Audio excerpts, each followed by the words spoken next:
বিসমিল্লাহির রহমানির রহিম।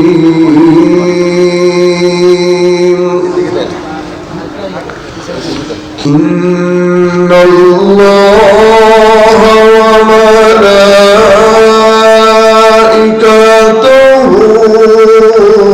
ইউসাল্লুনা আলান নবী ইয়া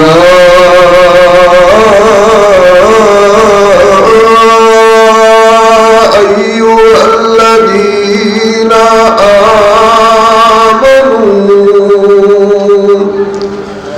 صلوا عليه وسلموا تسليما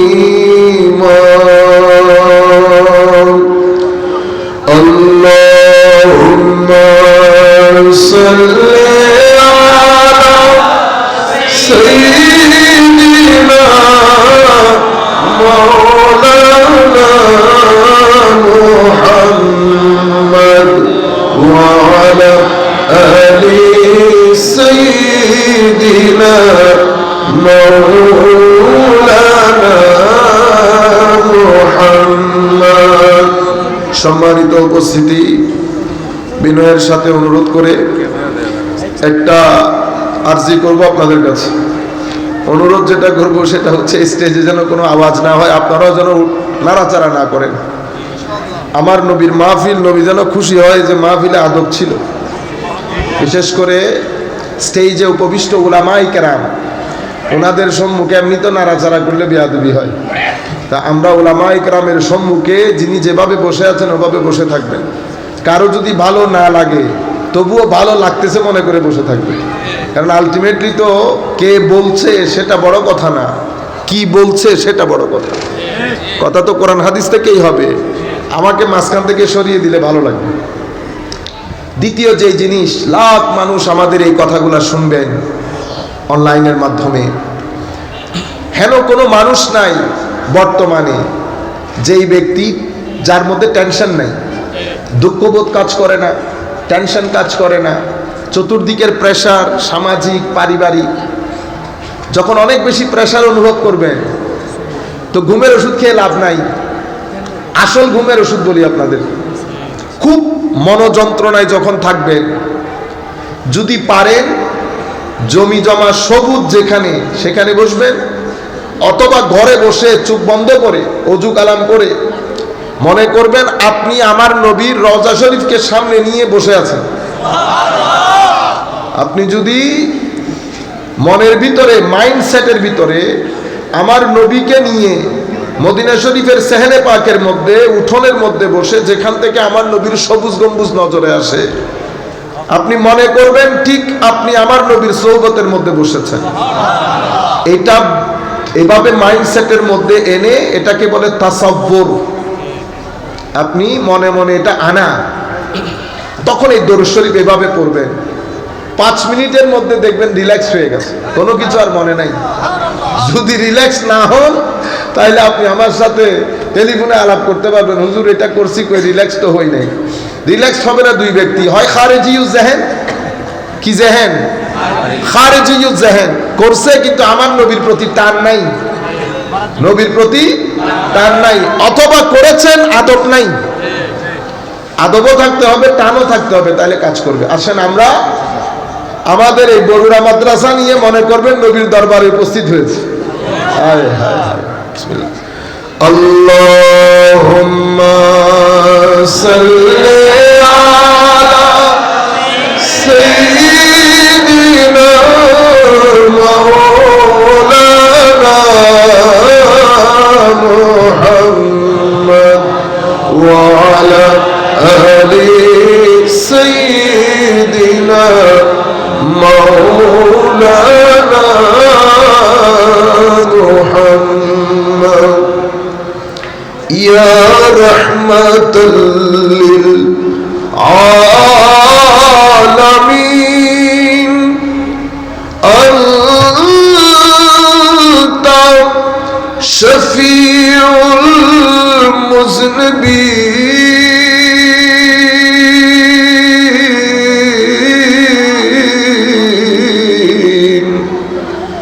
واكرم لنا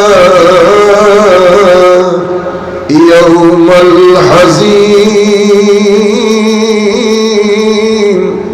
فضلا وجودا والكرم اللهم صل على سيدنا مولانا محمد وعلى آل سيدنا مولانا محمد मेरे करीम से गर कतरा किसी ने मांगा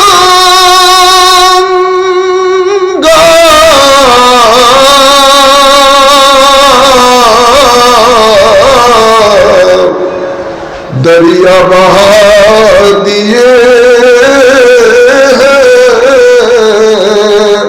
दुर्बे बहा दिए अल्लाहुम्मा सल्ले अला सय्यिदिना मौलाना मुहम्मद व अला आलि सय्यिदिना मौलाना मुहम्मद गाছে ছিল বাসে ছিল চিনল বনের হরিণী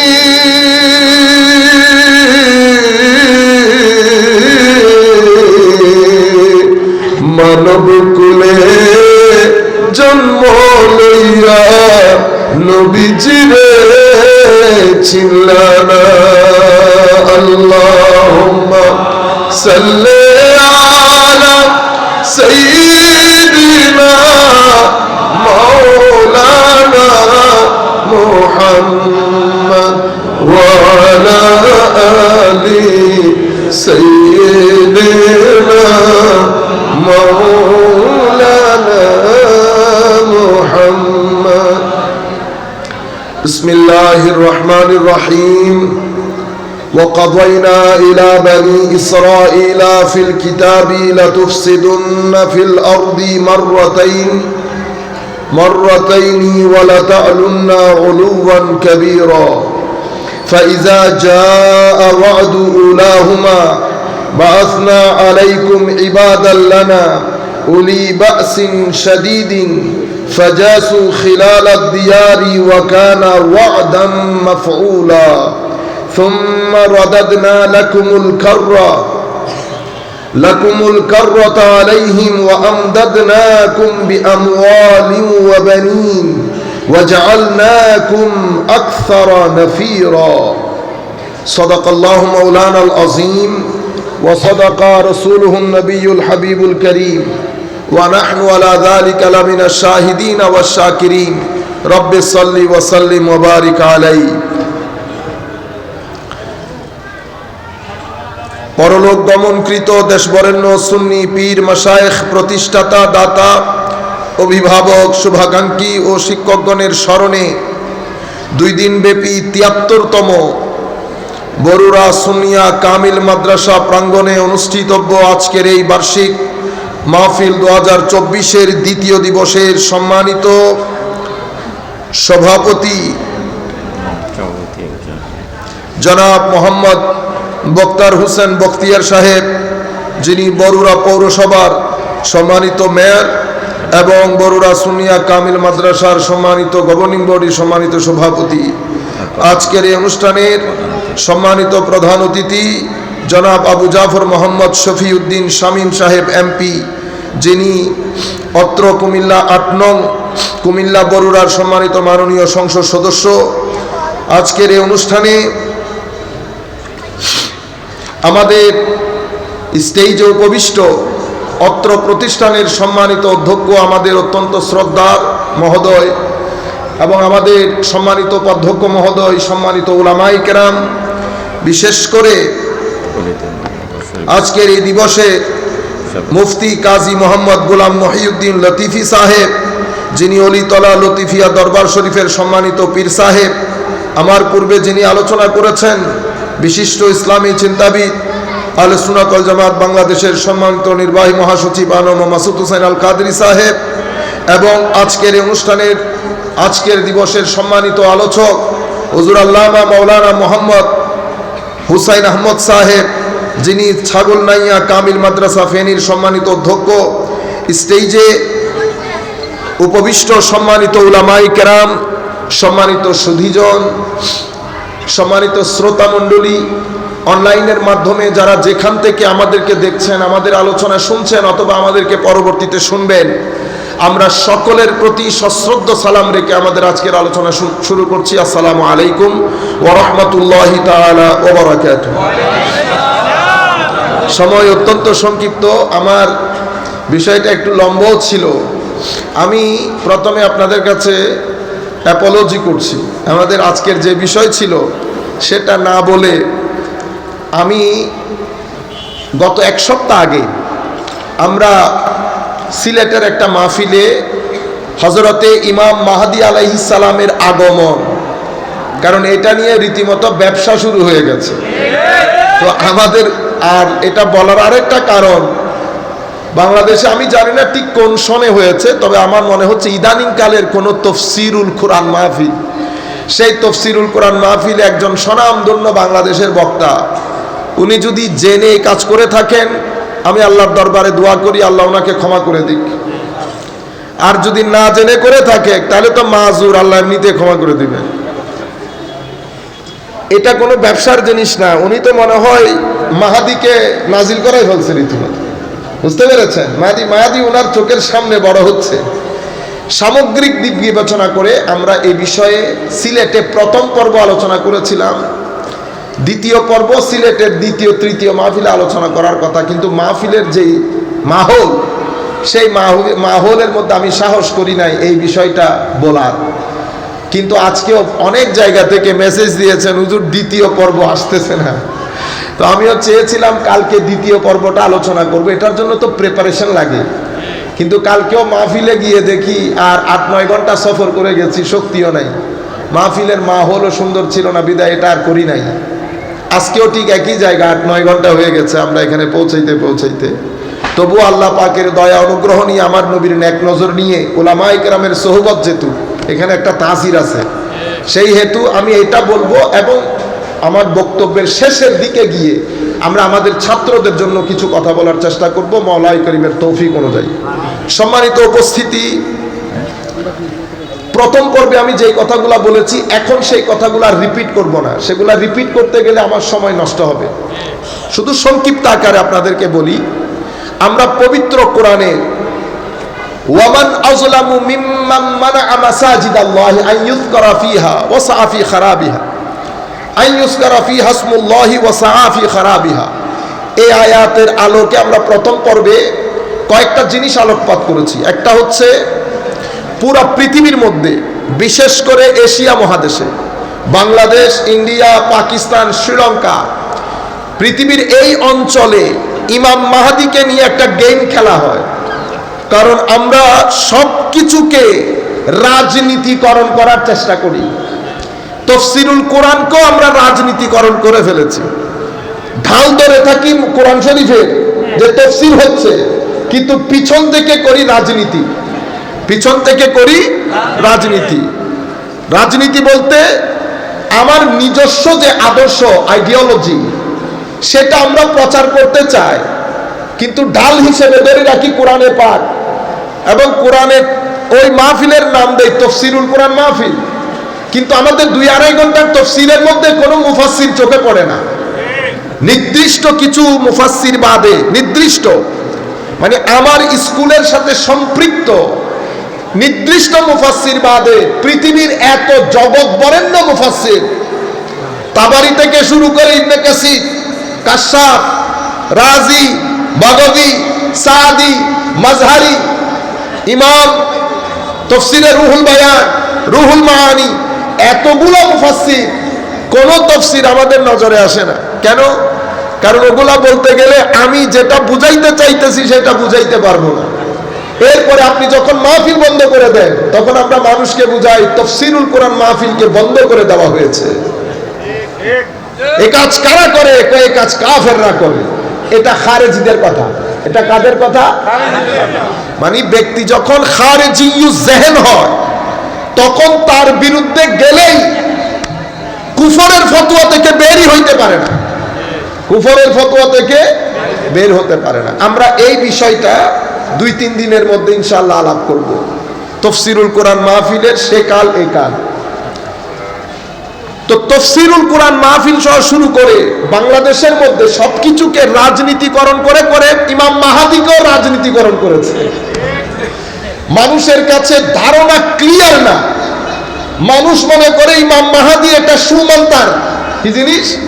সুমন্তার। মানে ইমাম মাহাদি আসবে, ফু দিবে, ফু দিয়ে পুরো পৃথিবীর চেহারা পরিবর্তন হয়ে যাবে, উনি আবার মুসলমানদের খেলাফত প্রতিষ্ঠা হবে, পুরো পৃথিবীতে মুসলমানরা রাজত্ব করবে। এটা সুমন্তার না।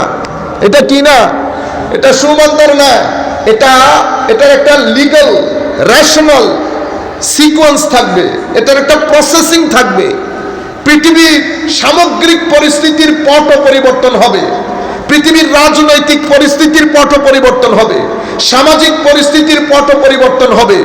এখন যারা পুরো বিশ্ব পরিস্থিতিকে নিয়ন্ত্রণ করে, তখন সেই নিয়ন্ত্রণের মধ্যে আসমান জমিনের ফারাক চলে আসবে। এখন যারা বিশ্বে, যাদের হাতে বিশ্ব হা বলে, যাদের না হাতে বিশ্ব না বলে, সেই দিন তারা আর ক্ষমতার মধ্যে থাকবে না, সিনের মধ্যে থাকবে না। বিশ্ব পরিস্থিতি এটা একটা সিকোয়েন্স, এটা একটা প্রসেসিং। এখানে কেউ পড়ে যাবে, কেউ উঠে যাবে, আবার কেউ পড়ে যাবে, আবার কেউ উঠে যাবে। উঠে গিয়ে 100 বছর থাকবে, আবার স্টেজ থেকে পড়ে যাবে, আবার নতুন প্রজন্ম চলে আসবে। আপনারা বুঝতে পেরেছেন? ইতোপূর্বে পৃথিবীতে ইজিপশিয়ান সিভিলাইজেশন ছিল, অতঃপর ইরাকিরা এসেছে। আপনারা জানা মতে গ্রিসের পরে রোমান, রোমানদের পরে মুসলমান, মুসলমানদের পরে রাশিয়া, রাশিয়ার পরে আমেরিকা, আমেরিকার পরে এখন কোথায় যায় ক্ষমতা আমরা কেউ জানি না। আল্লাহ পাক যদি দয়া করে কিছুদিন পরে আমরাও যে একটা বড় পাওয়ারের পার্ট হব না, সেটাকে আপনি বলতে পারবেন? আল্লাহ যদি তৌফিক দেয়, আমরা যদি ঠিক হই, আমাদের চরিত্র যদি শুধরাইতে পারি, আমাদের ভিতরে যদি সততা সত্যবাদিতা আসে, জ্ঞান এবং চরিত্র, এই দুই জিনিস যদি আমরা ধারণ করতে পারি, যেটা আমার নবী দিয়েছেন, আমার নবীর দেওয়া জ্ঞান এবং চরিত্র, এই দুইটা বাদ দিয়ে অন্য কোনোভাবে আপনি সভ্যতার ড্রাইভিং সিটে বসতে পারবেন না। সভ্যতার ড্রাইভিং সিটে বসতে পারবেন না। সভ্যতার ড্রাইভিং সিটে বসতে হলে আমার নবীর দেওয়া জ্ঞান, আমার নবীর দেওয়া চরিত্র। আল্লামা ইকবাল কত সুন্দর বলেছে, তো আল্লাহ সে করে দূর, আল্লাহ সে করে দূর ও তালিম ভি ফিতনা। আপনারা বুঝতে পেরেছেন?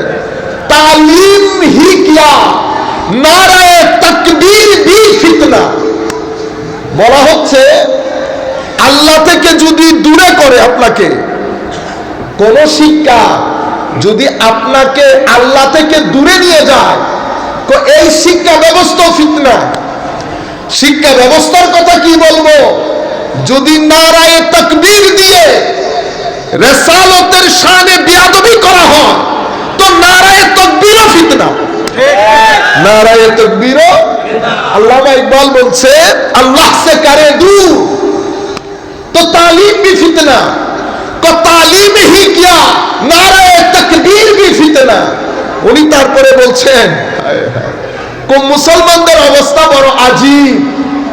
কেন? এরা আরেক মুসলমানের গলা কাটে, তখনও পড়ে নারায়ে তাকবীর। তখনও কি পড়ে? নারায়ে তাকবীর। আল্লাহ রাব্বুল আলামিন আমাদের সবাইকে ধর্মীয় উগ্রবাদ থেকে রক্ষা করুন। এই ধরনের বরুড়া কামিল মাদ্রাসা থেকে শুরু করে বাংলার জমিনে যত সুন্নি মাদ্রাসা আছে, আমরা দেখতে জীর্ণ শীর্ণ, কোনো সন্দেহ নাই। আমরা আমাদের ভাষা কম সুন্দর, কোনো সন্দেহ নাই। আমরা সেই অর্থে ইংরেজি বলতে জানি না, কোনো সন্দেহ নাই। কিন্তু মনে রাখবেন, বাংলার জমিনে যদি উগ্রবাদ রুখে দিতে চান, আমাদের কোনো বিকল্প নাই। বন্দুক ধরে আপনি উগ্রবাদ বন্ধ করতে পারবেন না। সুতরাং এই ধরনের মাদ্রাসাগুলোকে অক্সিজেন দিতে হবে, অক্সিজেন আমরাই ব্যবস্থা করতে হবে। কারণ ঢাকা বিশ্ববিদ্যালয় এবং বরুড়া কামিল মাদ্রাসা আমাদের দৃষ্টিতে স্বাভাবিকভাবে ওইটা দ্য বেস্ট ইনস্টিটিউশন, কোনো সন্দেহ নাই। কিন্তু আপনি বরুড়া কামিল মাদ্রাসাকে এত নিচে করিয়েন না। কেন? ঢাকা বিশ্ববিদ্যালয় যদি পেটের খাদ্য দেয়, তো বরুড়া কামিল মাদ্রাসা আপনার রুহের খাদ্য দেয়। পেটের খাদ্যে, পেটের খিদায় মানুষ আত্মহত্যা করে না, মানুষ আত্মহত্যা করে রুহের খিদায়। যখন রুহ ক্ষুধার্ত হবে, সমাজ থেকে আপনি আত্মহত্যা কমাতে পারবেন না। ক্রাইম বলেন, ডিভোর্স রেট বলেন, ড্রাগ ডিলিং বলেন, ছেলেদের রাস্তাঘাটে দাঁড়িয়ে গুন্ডামি করেন আমাদের ছেলেরা, এটারে কি বলে? Youth gang. এই জায়গাগুলোর মধ্যে যদি আপনি কাজ করতে চান, এখানে ঢাকা বিশ্ববিদ্যালয় কোনো ভূমিকা রাখতে পারবে না। কারণ ঢাকা বিশ্ববিদ্যালয়ের এটা এরিয়া অফ স্টাডিও না। এখানে কাজ করবে ল এনফোর্সমেন্ট এজেন্সি, ওনারা এখানে বন্ধ করতে পারবেন, কিন্তু এটার কোনো সলিউশন আনতে পারবেন না। এই জায়গাগুলোতে মলম লাগাতে হলে এই ধরনের প্রতিষ্ঠান দরকার, এই ধরনের প্রতিষ্ঠান দরকার। এই মাদ্রাসাগুলো জাতির চরিত্র বলেন, রুহানিয়ত বলেন, এই দুই জায়গার উন্নতির জন্য, সমাধানের জন্য এই মাদ্রাসাগুলা কাজ করে। আপনারা বলেন মাদ্রাসা দিয়ে কিছুই হয় না, মাদ্রাসা দিয়ে কিছু হয় কি হয় না সেটা আমেরিকাকে জিজ্ঞেস করেন। অক্সফোর্ড আমার দেশে না, ক্যামব্রিজ আমার দেশে না, MIT আমার দেশে না, হার্ভার্ড আমার দেশে না। এত বড় বড় বিশ্ববিদ্যালয় যেই জায়গার মধ্যে দাঁড়িয়ে সেই জায়গার ছেলেরা আত্মহত্যা কেন করে আমরা জানতে হবে না? সেই জায়গার ছেলেরা হঠাৎ করে বের হয়ে স্কুলের মধ্যে গিয়ে 18 জন মেয়ে কেন ফেলে আমরা জানতে হবে না? সেই জায়গার মধ্যে এত কেন সামাজিক অরাজকতা, মানুষের মধ্যে শান্তি কেন নাই, ডিপ্রেশন কেন বেশি, অ্যাংজাইটি কেন বেশি, বিবাহ বিচ্ছেদ কেন বেশি, রেপ কেন বেশি, ড্রাগ ডিলিং কেন বেশি আমাদেরকে জানতে হবে না? তাইলে MIT আর হার্ভার্ড মিলে আমেরিকার মতো রাষ্ট্রকে শান্তি দিতে পারে নাই, আর বাংলার জমিনে ছোট্ট একটা দেশে 20 কোটি লোক এখানে শান্তির সাথে বসবাস করছে। আপনারা মনে করেন শুধু আপনাদের প্যান্ট শার্টের জোরে আল্লাহর ইজ্জতের কসম, ধরতির মধ্যে যদি এই মাদ্রাসাগুলো না থাকতো, বাংলার হাওয়ার মধ্যে যদি ক্বালা রাসূলুল্লাহি সাল্লাল্লাহু আলাইহি ওয়াসাল্লামের ধ্বনি প্রতিধ্বনিত না হতো, বাংলার মসজিদগুলোতে যদি আযানের ধ্বনি প্রতিধ্বনিত না হতো, ইমামদের জুমার খুতবা না হতো, বাংলার জমিন আপনি এখানে থাকার উপযুক্ত হয়ে গড়ে তুলতে পারতেন না। কিছু জিনিস দেখা যায়, কিছু জিনিস দেখা যায় না। এই প্রতিষ্ঠান জুমার খুতবা এবং আউলিয়ায়ে কেরামের খানেকা, এগুলো জাতির সভ্যতার জন্য কাজ করে। মনে রাখবেন, শুধু শিক্ষা দিয়ে জাতি শিক্ষিত হয়, সভ্য হয় না। সভ্য হওয়ার জন্য চরিত্রের উন্নতি লাগে, চরিত্রের উন্নতি লাগে। আরেকজনের চাওয়া পাওয়াকে প্রায়োরিটি দেওয়া, আরেকজনকে ভালোবাসা, নিজের টাকার মধ্যে আরেকজনকে শরিক করা, সমাজে অপেক্ষাকৃত গরিব অসহায় মানুষগুলোর পাশে দাঁড়ানো, এটা কোনো বিশ্ববিদ্যালয় আপনাকে শেখাবে না। শেখাবে না বলতে এটা বিশ্ববিদ্যালয়ের সাবজেক্টই না, এটা মাদ্রাসার সাবজেক্ট, এটা খানেকার সাবজেক্ট, এটা ধর্মের সাবজেক্ট। এটাই আমার নবীর উদ্দেশ্য আসার পেছনে। আপনারা যদি এই জায়গাগুলোকে আন্ডার এস্টিমেট করেন, এই জায়গাগুলোর জন্য যদি এভাবে আপনাদের কাছে টাকা চাওয়া হয়, আমার নবী রাগ করবেন, আমার নবীর খারাপ লাগবে, আমার আল্লাহ নারাজ হবেন। কারণ আমার আল্লাহ বলছেন, ইন্নাল মুসাদ্দিকিনা ওয়াল মুসাদ্দিকাত ওয়া আকরাদুল্লাহ কারদান হাসানা ওয়া আকরাদুল্লাহ কারদান ইউদাআফু লাহুম ওয়া লাহুম আজরুন কারীম। আমার আল্লাহ অন্য জায়গার মধ্যে বলেছে, আছে কেউ এমন যারা আমাকে ঋণ দেবে, আল্লাহকে কি কেউ ঋণ দিতে পারে? আমার আল্লাহ বলতে চাচ্ছেন, বান্দা যা কিছু তোকে দিয়েছি, তোকে তোমাদের মধ্যে কাউকে বেশি দিয়েছি, কাউকে কম দিয়েছি। বেশি যাকে দিয়েছি সেই যেন হুঁশ করে, মওলা বেশিটা কোথায় কোথায় খরচ করব। ফাআতি যাল কুরবা হাক্কাহু ওয়াল মিসকিন ওয়া ইবনাস সাবিল যালিকা খায়রুল লিল্লাযীনা ইউরিদুনা ওয়াজহাল্লাহ ওয়া উলাইকা হুমুল মুফলিহুন।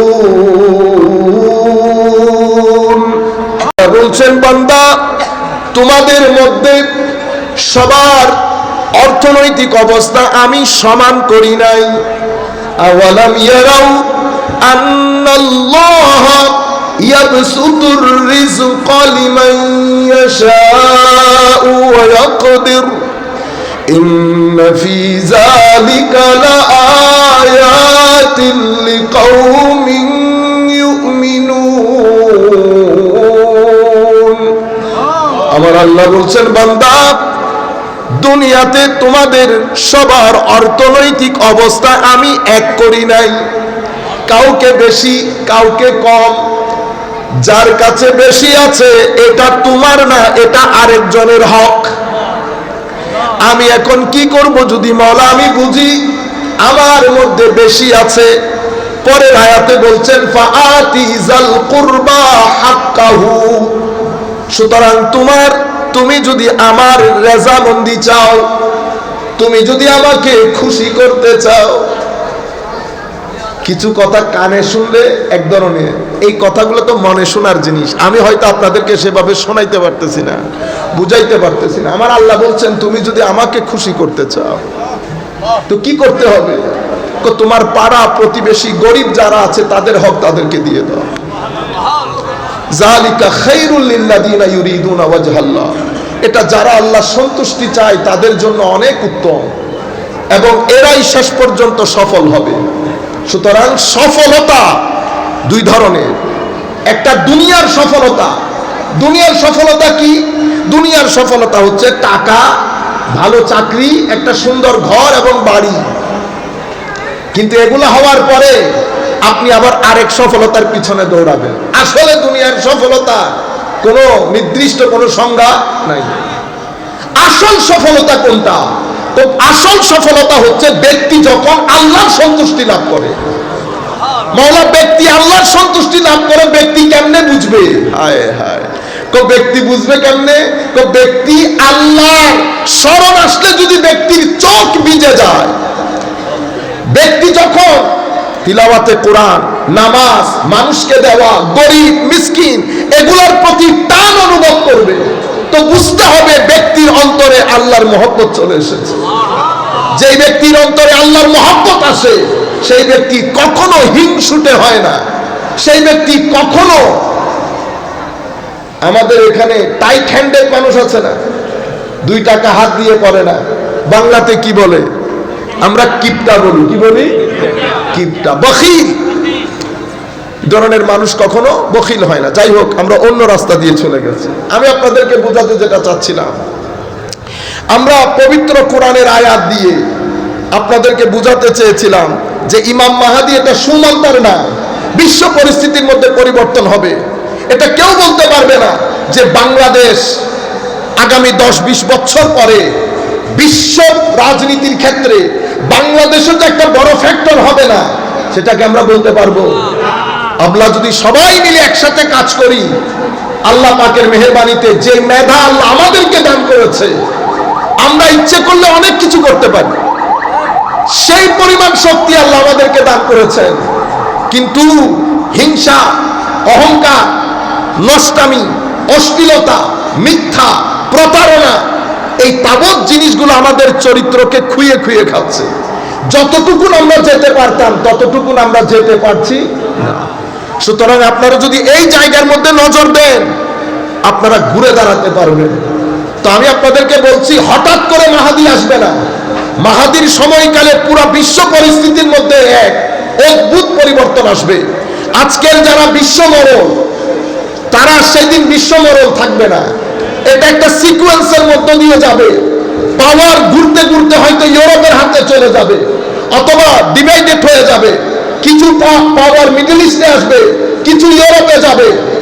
বাংলাদেশের পরিস্থিতি, আমাদের ইন্দো পাক সাবকন্টিনেন্টের পরিস্থিতি, আরব বিশ্বের পরিস্থিতি, এখান থেকে দিন উঠতে উঠতে উঠতে দিন নাম নেওয়ার কেউ বাকি থাকবে না।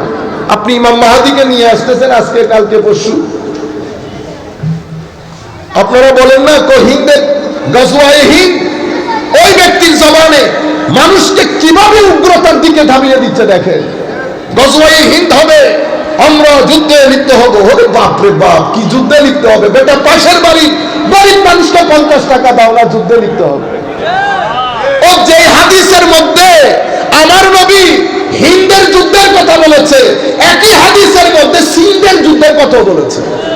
যুদ্ধ শুধু হিন্দে যাবে না, সিন্ধেও যাবে, মানে ইন্ডিয়া পাকিস্তান দুইটার বিরুদ্ধে যাবে। কেন? কারণ দ্বীনের নাম নেওয়ার কেউ থাকবে না। সিন্ধ মুখে আসে নাই, হাদিসের রওয়ায়াতের মধ্যে সিন্ধ নাই। আমরা একটা একটা করে দেখব। আপনারা বুঝতে পারছেন? আমি শুধু আপনাদের কনসেপচুয়াল ক্লারিটির সাথে একটা ডেভেলপমেন্ট করতে চাচ্ছি, একটা ব্যাকগ্রাউন্ড তৈরি করতে চাচ্ছি, যে পরিস্থিতি এটা সুমান্তার হবে না। হঠাৎ করে এসে হঠাৎ করে বিশ্ব পরিস্থিতি পরিবর্তন আলাউদ্দিনের চেরাগের মতো এরকম না। এটা একটা সিকোয়েন্স থাকবে। এটা 700 বছর হবে, 800 বছর হবে, 1200 বছর হবে, 1500 বছরও হইতে পারে, কেউ জানে না। কোরআনে পাকের যে আয়াত, আমরা গত পর্বের মধ্যে আপনাদেরকে যেটা বলতে চেয়েছি, ইমাম মাহাদি আলাইহিস সালামের বিষয়ে যত হাদিস বর্ণিত হয়েছে, সেই হাদিসগুলোর মধ্যে কিছু কিছু হাদিস মুতাওয়াতির পর্যায়েরও আছে, কিছু হাদিস সহিহ, কিছু গায়র সহিহ। সেই কারণে উম্মতের ইজমা সাধিত হয়েছে যে উম্মতের মধ্যে ইমাম মাহাদির আগমন ঘটবে। আপনারা বুঝতে পেরেছেন? ইমাম মাহাদিকে অস্বীকার করা উলামায়ে আহলে সুন্নাত, আমাদের আহলে সুন্নাত ওয়াল জামাতের আইম্মায়ে কেরাম এটাকে পথভ্রষ্টতা বলেছেন। কুফর বলেন নাই, পথভ্রষ্টতা বলেছেন। অনেকেই কুফরও বলেছেন, কারণ এই সংক্রান্ত অনেক হাদিস মুতাওয়াতির পর্যায়েরও আছে। আপনারা বুঝতে পেরেছেন? 2, যে পয়েন্টগুলো আমি গতবার বলেছি, এটার উপর আমাদের অসংখ্য উলামায়ে কেরাম কিতাব লিখেছেন। অসংখ্য উলামায়ে কেরাম একেবারে আলাদা করে কিতাব রচনা করেছেন। 3, আমি আপনাদেরকে প্রথম পর্বে বুঝাতে চেয়েছি কিয়ামতের আলামত 3 ধরনের হয়। কয় ধরনের?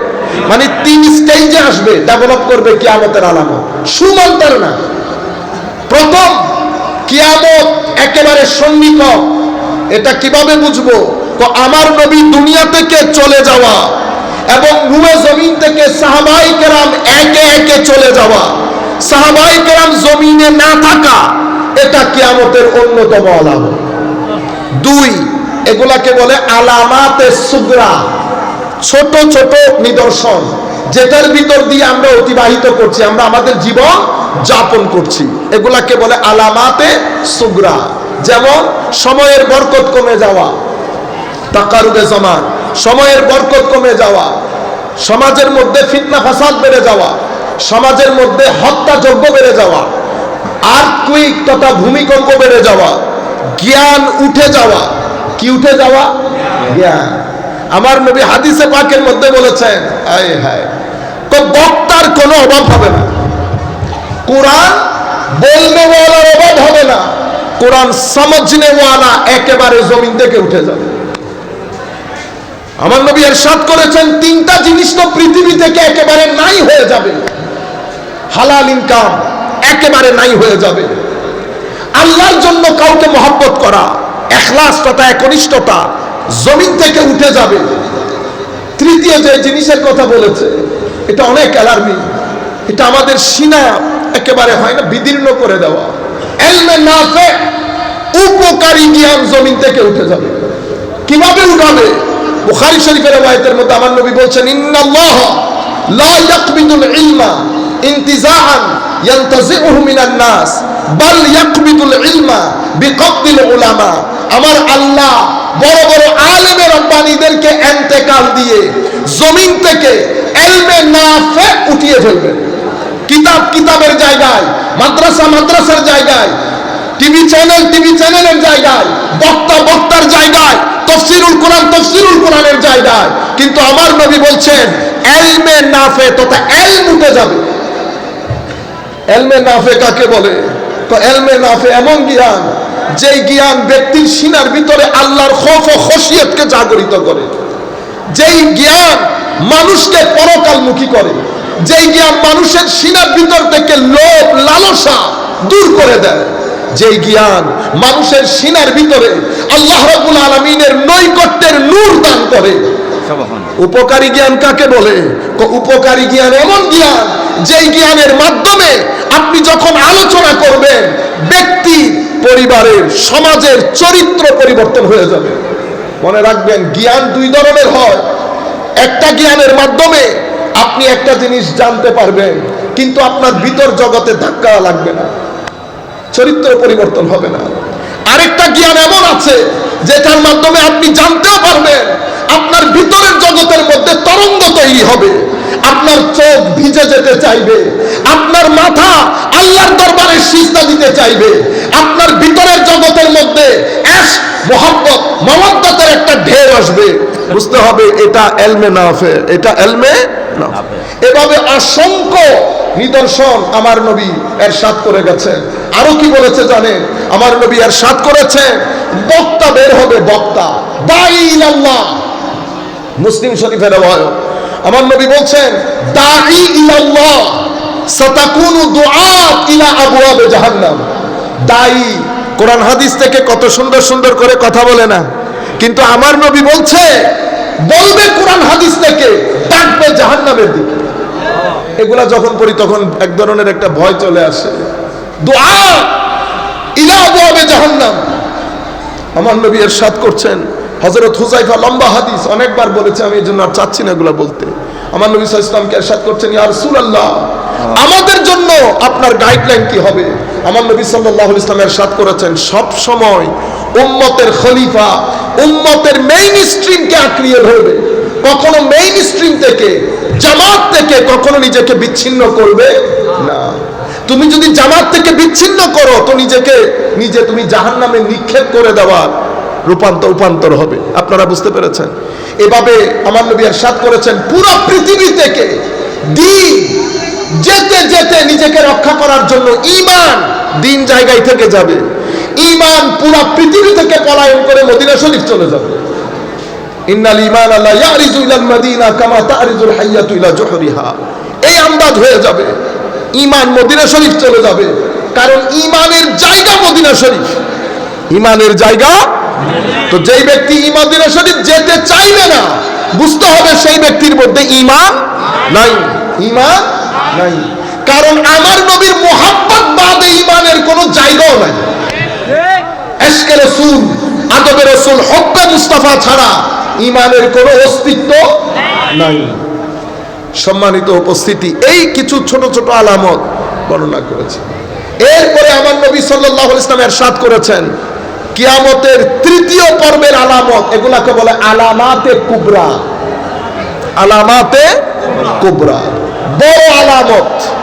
বড় আলামতগুলো 10টা। অন্যান্য জায়গার মধ্যে আরো বেশ কিছু রিওয়ায়াত আছে, সবকিছু মিলাইলে 12টা হয়, আমরা 10টা বলি। এই 10টা আলামতের প্রথম আলামত হচ্ছে ইমাম মাহদী আলাইহিস সালামের আগমন। তাইলে আপনি ছোট আলামতগুলো শেষ হবে, বড় আলামতের আগে একটা বিশ্ব পরিস্থিতি তৈরি হবে। সেই বিশ্ব পরিস্থিতিতে ইমাম মাহদীর আগমন ঘটবে। ইমাম মাহদীর আগমন যখন হবে, সেখানে হযরত ঈসা থাকবেন এবং দাজ্জালও থাকবে। এখন আপনি শুধু নিজেকে ইমাম মাহদী যদি বলেন, তো আপনি দাজ্জালের পরিচয় দিতে হবে না আপনার জমানার দাজ্জালটাকে। এরপরে তো আপনি হযরত ঈসাকেও দেখাইতে হবে, হুজুর আমার জমানার ঈসা ইনি। সুতরাং এটা একটা প্যাকেজ, আপনি শুধু মাহদী নিয়ে এক জায়গায় চলে গেলে হবে না। মাহদী, হযরত ঈসা এবং দাজ্জাল, এই তিনটা প্যাকেজ, তিনটা একসাথে হবে, সেটার জন্য একটা পরিস্থিতি আছে। আমরা পবিত্র কোরআনের সূরা বনী ইসরাইলের 4, 5, 6 এই আয়াতগুলো পড়েছি। আমরা শুধু আপনাদেরকে সামান্য আইডিয়া দেওয়ার জন্য। এই আয়াতের মধ্যে আল্লাহ বলছেন ওয়াকাদাইনা ইলা বানি ইসরাঈল ফিল কিতাব লা তুফসিদুন্না ফিল আরদি মাররাতাইন ওয়া লা তা'লুন্না উলুওয়ান কাবীরা। আল্লাহ ইহুদিদের ব্যাপারে এই আয়াতগুলোর মধ্যে ইহুদিদের সীমালঙ্ঘন সম্পর্কে আমার আল্লাহ বলছেন ওয়াকাদাইনা ইলা বানি ইসরাঈল, আমি কিতাবের মধ্যে বনি ইসরাইলকে স্পষ্টভাবে জানিয়ে দিয়েছি যে তোমরা পৃথিবীর মধ্যে দুইবার অনর্থ সৃষ্টি করবে। কয়বার? পৃথিবীর মধ্যে দুইবার তোমরা বিশৃঙ্খলা সৃষ্টি করবে এবং অত্যন্ত বড় ধরনের অবাধ্যতায় লিপ্ত হবে। আমি কোরআন কিতাবে তোমাদের বিষয়টা স্পষ্টভাবে বলে দিয়েছি যে পৃথিবীর বুকে তোমরা দুইবার বিশৃঙ্খলা সৃষ্টি করবে এবং চরম অবাধ্যতায় লিপ্ত হবে। ফাইজা জা ওয়াদু উলাহুমা বাসনা আলাইকুম ইবাদাল লানা, অতঃপর যখন প্রতিশ্রুত সেই প্রথম সময়টি আসবে তখন আমি তোমাদের বিরুদ্ধে প্রেরণ করব আমার কঠোর যোদ্ধাদেরকে। আমার কঠোর যোদ্ধাদেরকে তোমাদের বিরুদ্ধে প্রেরণ করব। অতঃপর তারা প্রতিটি জনপদের আনাচে কানাচে পর্যন্ত ছড়িয়ে পড়বে এবং এই ওয়াদা পূরণ হওয়ারই ছিল। এই ওয়াদা পূরণ হওয়ারই ছিল। তারা কি বলেছে? কঠিন যোদ্ধাদেরকে আল্লাহ প্রেরণ করবেন। ফাজাসু খিলালাদ দিয়ার, তারা জনপদের আনাচে কানাচে, বলে না খুঁজে খুঁজে মারা, সেই অবস্থার মধ্যে যাবে। সুম্মা রাদাদনা লাকুমুল কাররা, অতঃপর আমি তোমাদের জন্য তাদের বিরুদ্ধে পালা ঘুরিয়ে দিলাম, তোমাদেরকে ধনসম্পদ এবং পুত্র সন্তান দ্বারা সাহায্য করলাম, তোমাদেরকে জনসংখ্যার দিক দিয়ে একটা বিরাট বাহিনীতে পরিণত করলাম। আমি তিনটা আয়াতের অর্থ করেছি। সম্মানিত উপস্থিতি, এই আয়াতগুলার তাফসীর করতে গিয়ে মুফাসসিরিনে কেরাম বিভিন্ন রায় দিয়েছেন।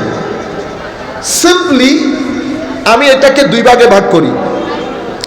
কিছু উলামায়ে কেরাম অথবা অনেক উলামায়ে কেরাম বলেছেন এই ঘটনাগুলা ইতোপূর্বে ঘটে গেছে।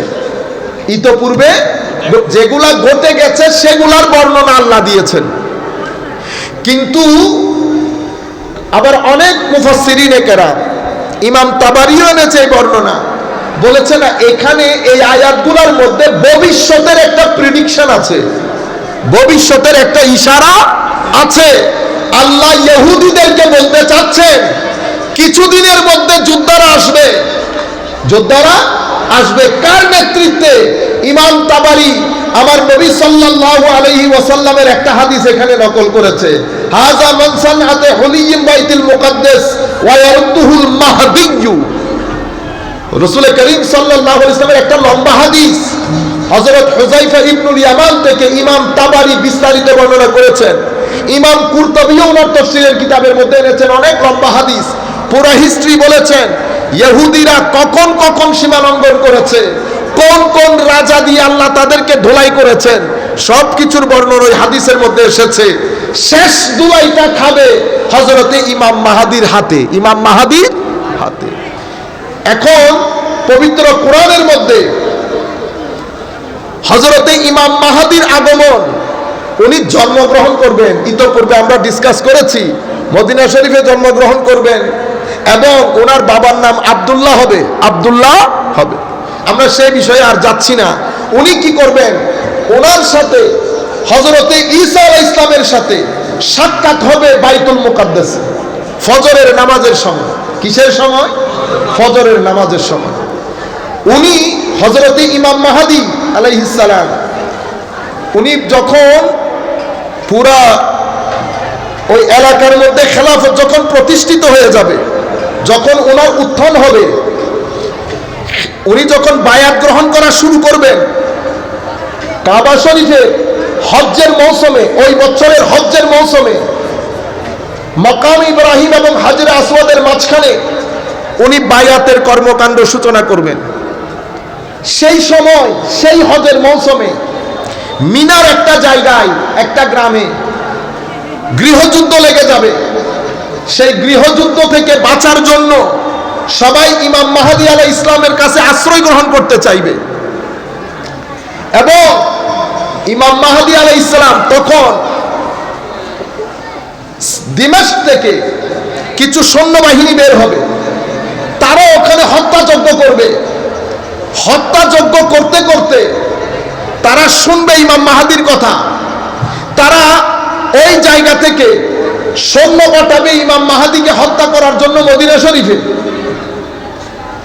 মক্কা শরীফ এবং মদিনা শরীফের মাঝখানে একটা জায়গা বাইদা, সেই জায়গার মধ্যে পুরা সৈন্যবাহিনীকে মাটি খেয়ে ফেলবে।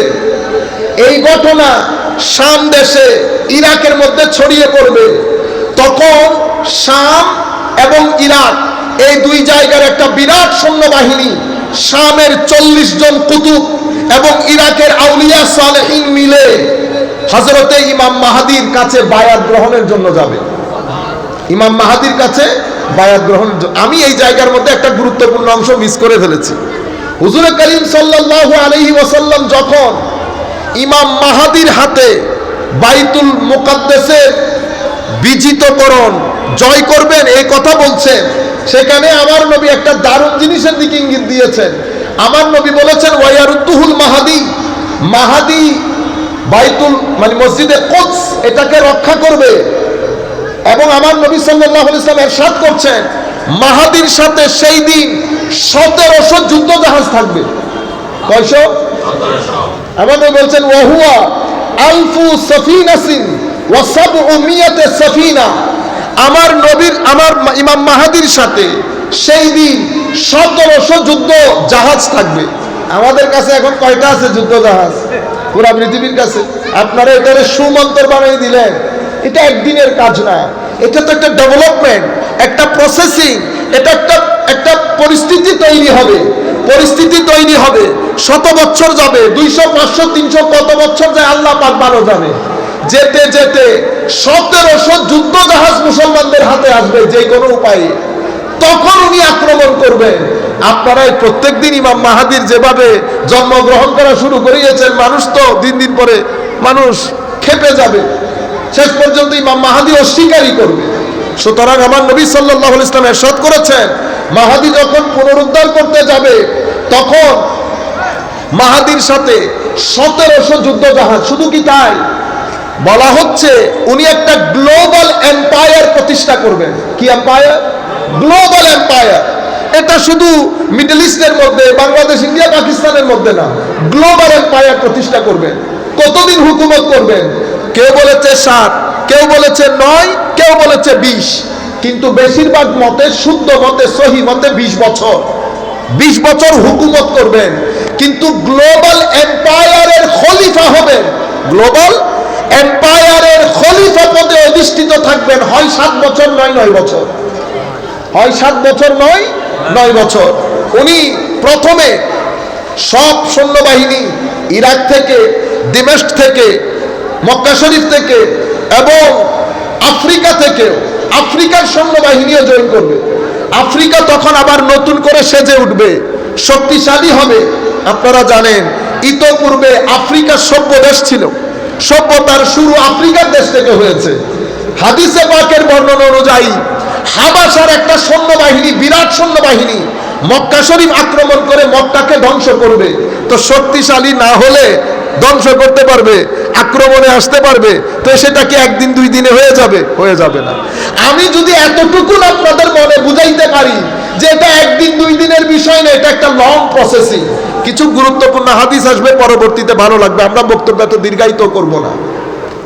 গ্লোবাল এম্পায়ার হবে। আফ্রিকান সৈন্যবাহিনী মিশবে হযরতে ইমাম মাহদীর সাথে। উনি ওখান থেকে বের হয়ে দিমাশক জয় করবেন, মসজিদে কুদস জয় করবেন। মসজিদে কুদস কখন জয় করবেন? ফজরের নামাজের ওয়াক্ত হবে। মসজিদে আকসার মধ্যে ফজরের নামাজের সময়কালে ইমাম মাহদী এবং হযরত ঈসা আলাইহিস সালামের সাথে সাক্ষাৎ হবে। ইমাম মাহদী এবং হযরত ঈসার সাথে সাক্ষাৎ হবে। ইমাম মাহদী জামাত শুরু করা অবস্থা, হযরত ঈসাকে দেখলে উনি পিছনে চলে আসতে চাইবেন।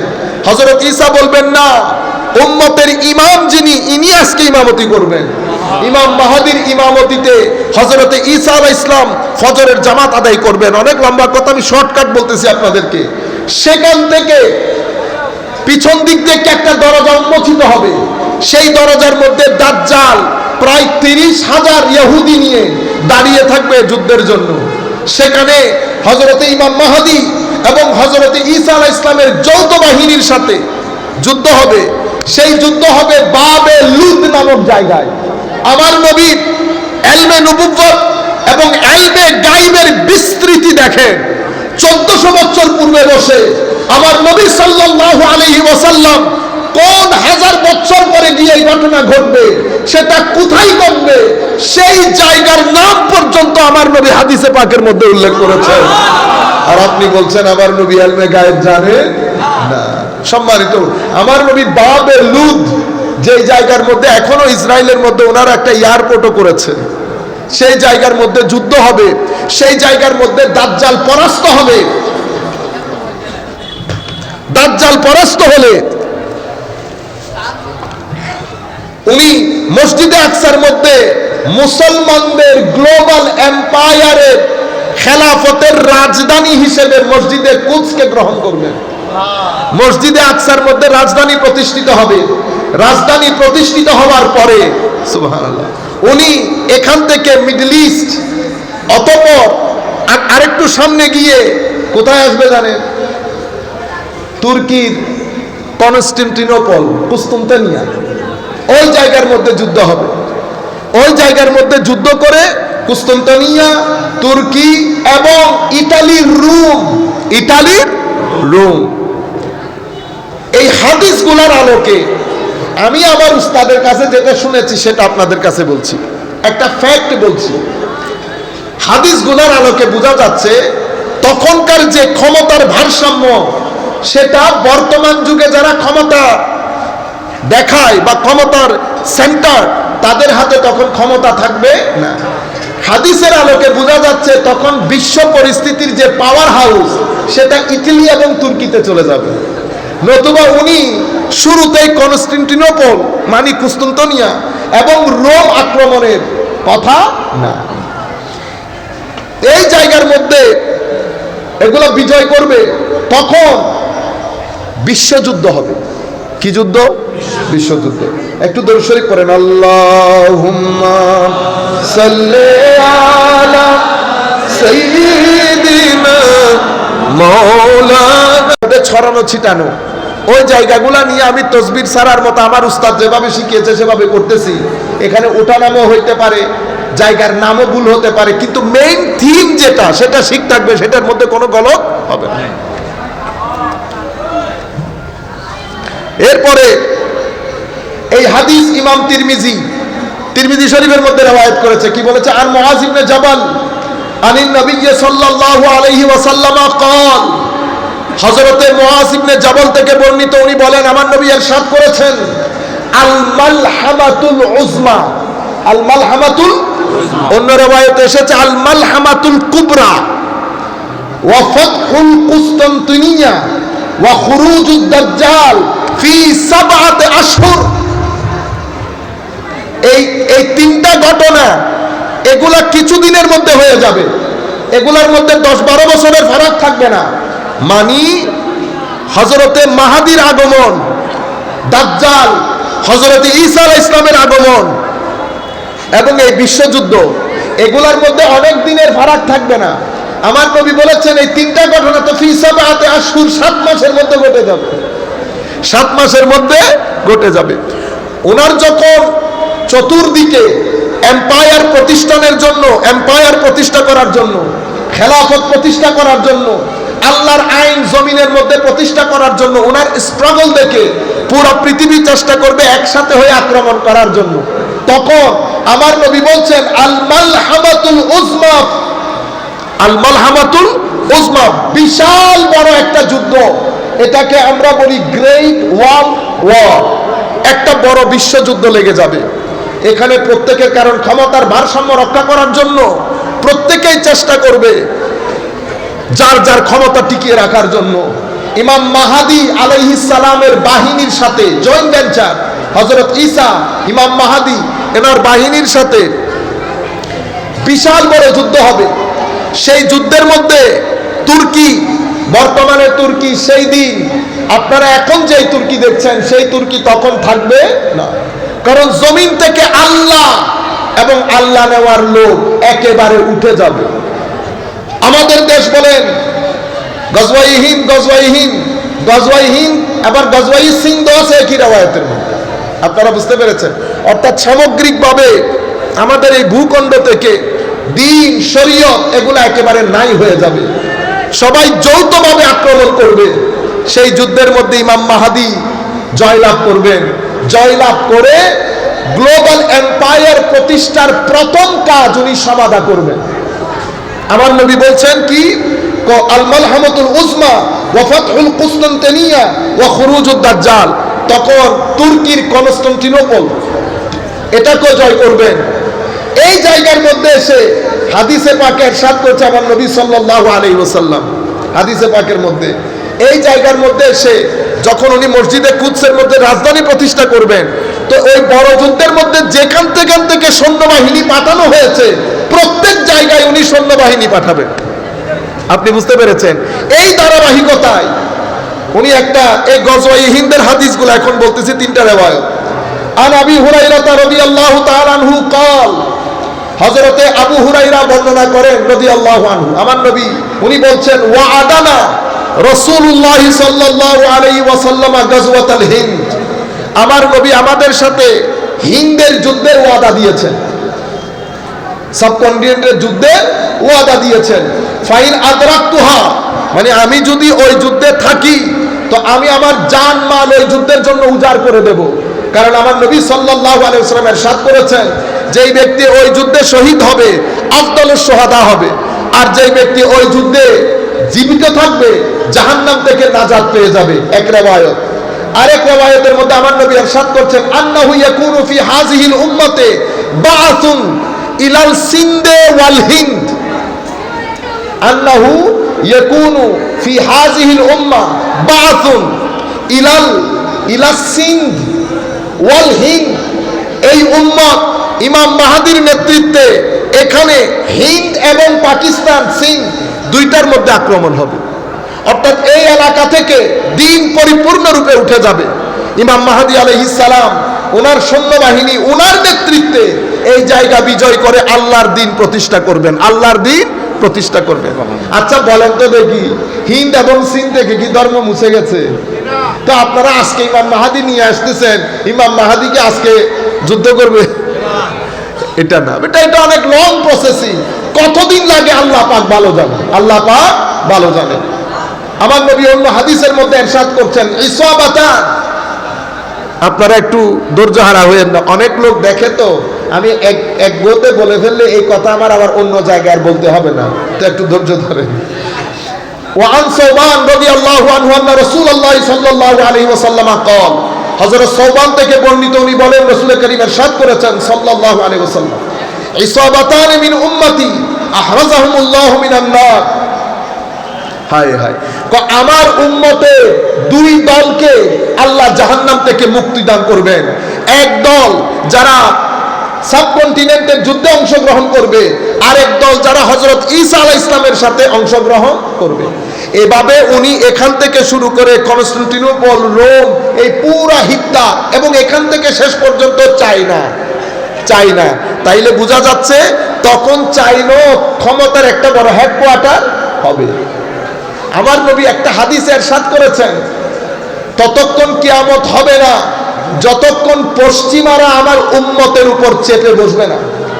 তো এই সব হাদিসের আলোকে আমরা বুঝতে পারি যে তখন একটা বিশাল পট পরিবর্তন হবে, ক্ষমতা পট পরিবর্তন হয়ে ইউরোপ এবং মিডল ইস্ট, চায়না এগুলোর মধ্যে ছড়িয়ে পড়বে। এখন এটা কতদিন লাগে আল্লাহ পাক ভালো জানে। আমরা এটার উপর ভিত্তি করে যদি বারবার ইমাম মাহাদিকে টেনে আনি তাহলে সমস্যা হবে। আরেকটা ঘটনা ঘটে গেছে দাজ্জাল নিয়ে। দাজ্জালের বিষয়ে আমাদের এখানে কেউ একই হুজুর, মানে উনি বুঝাইতে চাইতেছেন আমাদের এখানকার পৃথিবীর পশ্চিমা বিশ্বের একটা হিস্সা যেখান থেকে প্রত্যেকদিন টাকা আনে, কি আনে? টাকা। ওদের টাকা দিয়ে এখানে আমরা চলি। আপনাদের সংগঠন চলে ওদের টাকা দিয়ে, বিশাল পয়সা তো। আপনি ইংল্যান্ডের মধ্যে কাজ, যদি আমরা একটু সচেতন হইতাম, ইংল্যান্ডে 1 নম্বর রোজা থেকে 30 নম্বর রোজা পর্যন্ত টিভিতে আমার মনে হয় ওই 4টার সময় বসে ফজরের সাহারি পর্যন্ত পয়সা তুলে, কিসের? জাকাতে। আল্লাহ পাক জানে এই জাকাতের টাকা কোথায়। আমাদের তো সাধারণ লোক জাকাতের টাকা দিতেছে, কিন্তু এই জাকাতের টাকা কোথায় খরচ হয় আমরা জানি না। 1-2 টাকা না তো। আমাদের সিলেটের ভাইয়েরা প্রত্যেক আমার তো মিলিয়নে চলে যায় টাকা, কোথায়? মিলিয়নে চলে যায়। এখন এই মিলিয়ন টাকা জাকাত ফিতরার নাম দিয়ে তুলে আমরা কোথায় ব্যয় করি আল্লাহ পাক ভালো জানে। হ্যাঁ, কোনোদিন যদি কোনো গাইডেড সম্পন্ন কেউ এসে জিজ্ঞেস করতো এখানে রাখো, কে দিয়েছে, কেন দিয়েছে, কিভাবে দিয়েছে, এগুলোর হিসাব চাই। আপনারা বুঝতে পেরেছেন? যেমন আমাদের বড়ুরা মাদ্রাসার মধ্যে আসবে না, আপনাদের আইবিআই দেখান, তো হুজুররা আইবিআই দেখাবে না? সেভাবে যদি একটু জিজ্ঞেস করা হতো আইবিআই, খুব ভালো হতো। আল্লাহ পাক আমাদের সবাইকে হেদায়েত দান করুক। তো হযরতে ইমাম মাহাদির পরে দাজ্জাল নিয়ে বুঝাইতে চাচ্ছেন, দাজ্জাল ব্যক্তির নাম না, দাজ্জাল বলে দেশের নাম। কিসের নাম? দেশের নাম। অমুক দেশ দাজ্জাল। ছোট ছোট ছেলেদের মাথায় পোকা ঢুকাই দিতেছে না। আরে বেটা, মোকাবেলা করতে হলে জ্ঞান দিয়ে মোকাবেলা করব, চরিত্র দিয়ে মোকাবেলা করব। আমার নবী যেভাবে করেছে সেভাবে করব। আমার নবী মক্কার জমিনের মধ্যে 13 বছর ছিলেন। যখন 13 বছর মক্কার জমিনে ফারুক আজম আমার নবীর সাথে, হযরত আলী আমার নবীর সাথে, হযরতে আমির হামজা আমার নবীর সাথে 13 বছর মক্কার জমিনে কারো গায়ে একটা ফুলের টোকা দিয়েছে? আমার নবী তো দেনই নাই, সাহাবায়ে কেরামের জন্য দেওয়া ব্যান ছিল। মক্কার জমিনে 13 বছর স্টিম রুলার নির্যাতনের সহ্য করেছে। সাহাবায়ে কেরামকে আমার নবী সবর শিখিয়েছেন ধৈর্য কিভাবে ধারণ করতে হয়। সেই দিন ইচ্ছে করলে আমার নবী অনেক কিছু করতে পারতেন না। 10 বছরে বের হয়ে একটু দূরে জঙ্গলের মধ্যে তাবু গেড়ে, হ্যাঁ, সকালবেলা এসে আক্রমণ করলাম, আবার চলে গেলাম, আবার আক্রমণ করলাম, আবার চলে গেলাম। আমার নবী করতে পারতেন না? আমার নবী কি আপনাদেরকে আক্রমণ করার জন্য এসেছে? এটার জন্য আসে না। আমার নবীর সিকোয়েন্স গুলা দেখেন, আমার নবীর প্রসেসিং দেখেন। আমার নবী মেইন স্ট্রিম সোসাইটির সাথে ইন্টিগ্রেটেড হয়েছে।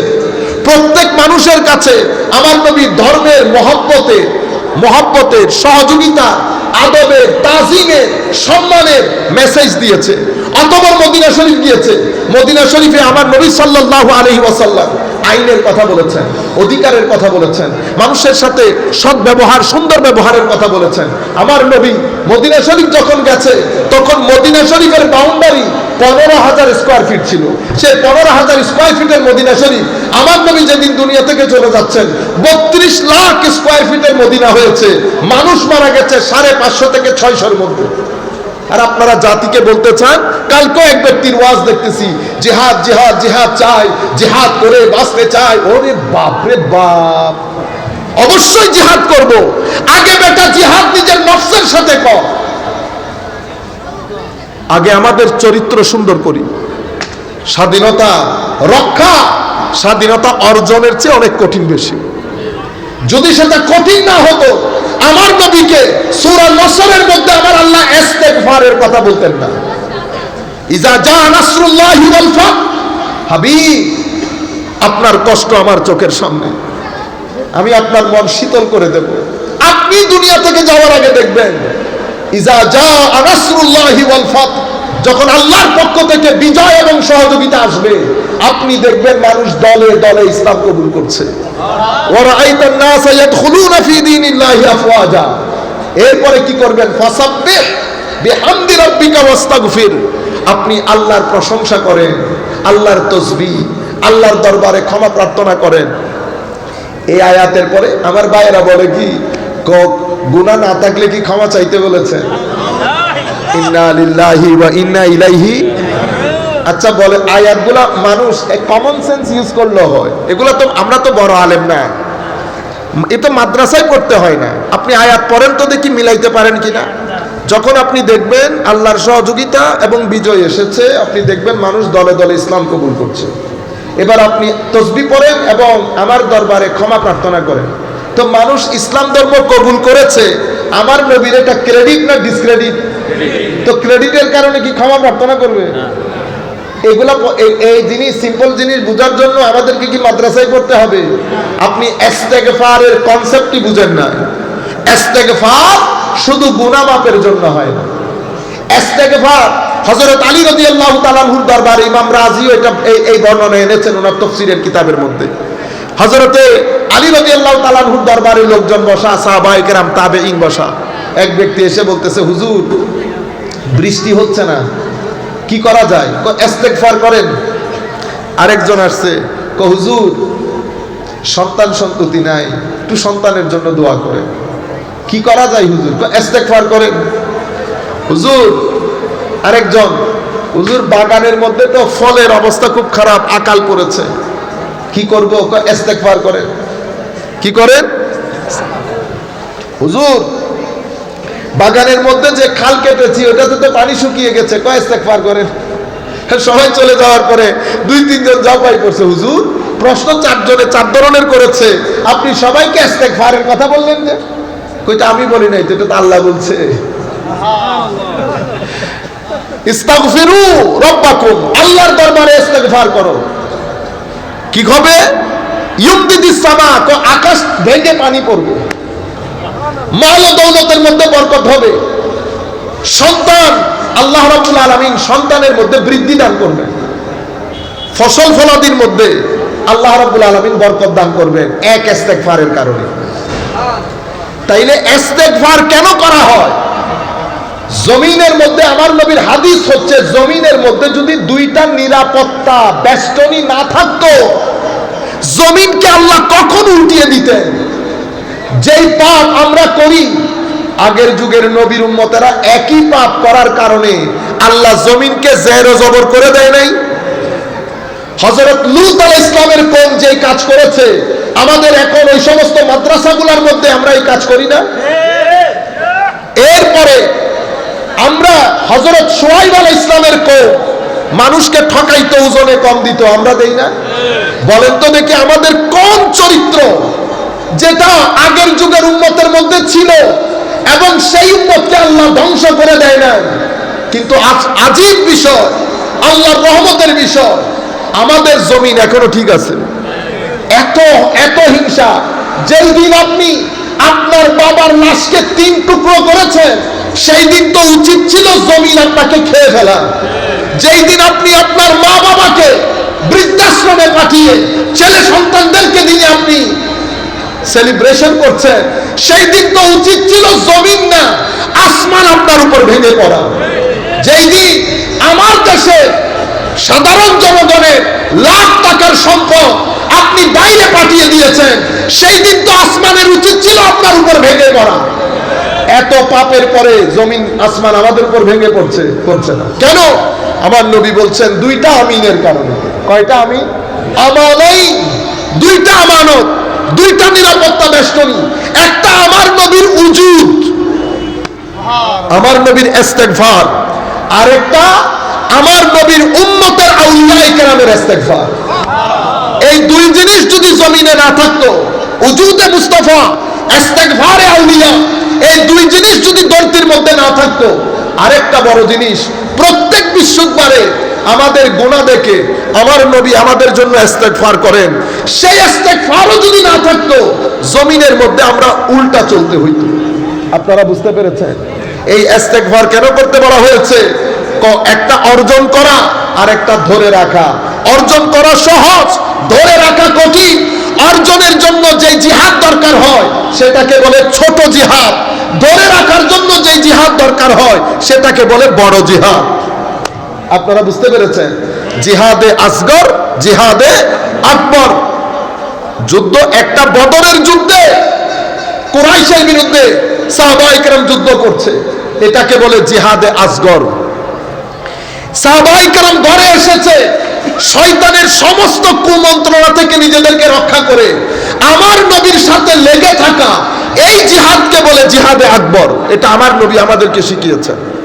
সম্মানিত উপস্থিতি, এই ধরনের কথাবার্তাগুলো বলে আমরা সাধারণ শ্রেণীর মধ্যে কনফিউশন তৈরি করি, যেটা কোনোভাবে আমাদের জন্য উচিত না। তো আমি আপনাদেরকে বলতে চাচ্ছি, একেবারে আমাদের বক্তব্য শেষ পর্যায়ে চলে এসেছে। দাজ্জাল কয়টা কোনো এটা এটা দেশের নাম। আমার নবী দাজ্জাল কেমনে হবে, কোন জায়গা থেকে আসবে সেটা বলছে। দাজ্জাল হাদিসে পাকের মধ্যে দাজ্জালের হুলিয়া বর্ণনা করছে। আসবে কোত্থেকে, জন্মগ্রহণ কোথায় করবে? শাম এবং ইরাক, অর্থাৎ সিরিয়া এবং ইরাক, এই দুই অঞ্চলের মধ্যবর্তী একটা আসফাহান নামক জায়গায় ইয়াহুদিয়া এলাকার মধ্যে এই দাজ্জালের জন্ম হবে। শাম এবং ইরাক এই দুইটার মাঝখানে ইয়াহুদি আসফাহান নামক এলাকার ইয়াহুদিয়া জায়গার নাম, ওই জায়গার মধ্যে দাজ্জালের জন্ম হবে। আমার নবী উম্মতকে কিভাবে সচেতন করেছে দেখেন। এরপরে উম্মত দাজ্জাল দেখতে যুবক হবে। আমার নবী বলছেন দেখতে, সাহাবায়ে কেরামকে বলতেছেন আমার জমানার আব্দুল উজ্জা নামক ওই ব্যক্তির মতো অনেকটা দেখতে হবে। গায়ের রং শ্যামবর্ণের হবে, চুল পেঁচানো হবে, চোখ অসুন্দর হবে, বাম চোখ অন্ধ হবে, ডান চোখটা আঙ্গুরের, আঙ্গুর আছে না, আঙ্গুরের মতো ফুলে বের হয়ে দেখতে বিদ্যুটে লাগবে। এই জায়গার মধ্যে কাফারা, কাফের স্পষ্টভাবে লেখা থাকবে। একেবারে সব ধরনের মানুষ, মুমিন মুসলমান, কালমা পড়া মুসলমান দেখলেই বুঝতে পারবে যে এখানে কাফের লেখা আছে। আপনি এই দাজ্জালটাকে ওই জায়গায় মিলাই দিলেন, দেশের নামের সাথে দাজ্জাল না। দাজ্জালের হুলিয়া যেমন আমার নবী বর্ণনা করেছেন, হযরত ঈসা আলাইহিস ইসলামের হুলিয়াও বর্ণনা করেছেন। আমার নবী ইমাম মাহদী আলাইহিস ইসলামের হুলিয়াও বর্ণনা দিয়েছেন। এভাবে হুজুরে করিম সাল্লাল্লাহু আলাইহি ওয়াসাল্লামের এই আখেরি সাহেবজাদা হযরত ইমাম মাহদী আলাইহিস ইসলামের মাধ্যমে যখন গ্লোবাল এম্পায়ার তৈরি হবে, তখন উনি সেটার মার্কাজ করবেন কুদসের মধ্যে। এভাবে উনি 20 বছর টোটাল ওনার হুকুমত থাকবে। 20 বছর পরে, 20 বছরের মধ্যে 7 অথবা 9 বছর উনি পুরা বিশ্ব এম্পায়ারের খলিফা হিসেবে অধিষ্ঠিত থাকবেন। এরপরে উনি দুনিয়া থেকে চলে যাবেন। দুনিয়া থেকে চলে যাওয়ার পরে ওনার ছেলে এবং ওনার সহচর আরেকজন, ওনারও বেশ কিছুদিন এখানে হুকুমত করবেন। হযরত ইমাম মাহদীর আগমন মানেই হচ্ছে কিয়ামতের যাত্রা শুরু হয়ে গেছে। কিয়ামতের যাত্রা শুরু হয়ে গেছে কিছুদিনের মধ্যে। ইমাম মাহদীর পরে কিয়ামতের জন্য আপনাকে 200 বছর ওয়েট করতে হবে না। ইমাম মাহদীর আসা মানে হচ্ছে কিয়ামতের যাত্রা শুরু। কিয়ামতের যাত্রা শুরু। ইমাম মাহদী আলাইহিস সালামের আসার সাথে সাথে বড় বড় আলামতগুলো বাইর হওয়া শুরু হবে। বড় বড় আলামতগুলো বের হওয়া শুরু হবে। যেমন ইমাম মাহদী আলাইহিস সালাম, হযরত ঈসা, দাজ্জাল, এই যে কুস্তান্তনিয়া জয় করা, আমাদের এই সাবকন্টিনেন্ট জয় করা, তারপরে আপনার রোম জয় করা, চাইনা, এই সব কিছু এক ঘটনার মধ্যে ঘটে যাবে। আয় হায় হায়। এরপরে আমরা আমাদের বক্তব্যের একেবারে শেষ ভাগে চলে এসেছি। 5 মিনিটের মধ্যে আমরা শেষ করব। আমরা কয়েকবার দরুদ শরীফ পড়ি। সালাতু ইয়া রাসূলুল্লাহ আলাইকুম, সালামুন ইয়া হাবিবাল্লাহ আলাইকুম, নমিদানম चे मंजिल बूत शब जाए के मनबूदम, बहर सो रक्स बिस्मिल बूत शब जाए के मनबूदम, सलातुनिया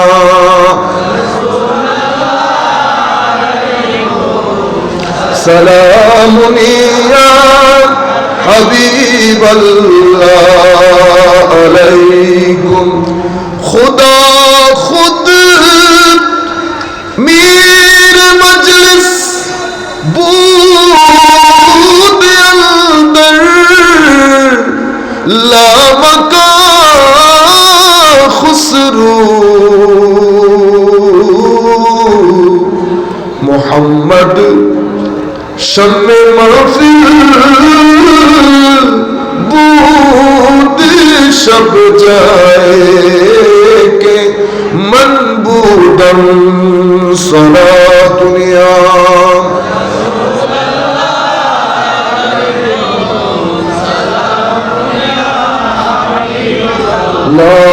अलैकुम তখন আমরা একেবারে আখেরি। আমার নবী সাল্লাল্লাহু আলাইহি ওয়াসাল্লাম তখন 10টা আলামতের কথা বলেছে, এগুলা সিকোয়েন্সের সাথে একটার সাথে একটা হবে। তখন ইয়াজুজ মাজুজ বের হবে, ইয়াজুজ এবং মাজুজ বের হবে। মদিনা শরীফ যখন ঈমান মদিনা শরীফে চলে যাবে, মদিনা শরীফ গায়রে আবাদ হয়ে যাবে। এখন যে বিল্ডিং টিল্ডিং সেগুলো আর থাকবে না, একদম পূর্বের আগের খেজুর গাছের যে সময়কাল, সেই সময়কাল মদিনা শরীফ সেই সময়ে রূপ ধারণ করবে। মদিনা শরীফ থেকে সমস্ত মুনাফিক বের হয়ে দাজ্জালের সাথে গিয়ে মিশবে। মদিনা শরীফের মুমিনগুলা মিয়ে হযরত ইমাম মাহদীর সাথে জয়েন করবে। গায়রে আবাদ হয়ে যাবে, জনশূন্য। মক্কায়ে মুআজ্জামার উপর আক্রমণ করা হবে। আল্লাহ মক্কায়ে মুআজ্জামা, এক riwayat-এর মধ্যে এসেছে মক্কায়ে মুআজ্জামাকেও আল্লাহ তুলে নেবে, মক্কায়ে মুআজ্জামাকেও আল্লাহ তুলে নেবে। এরপরে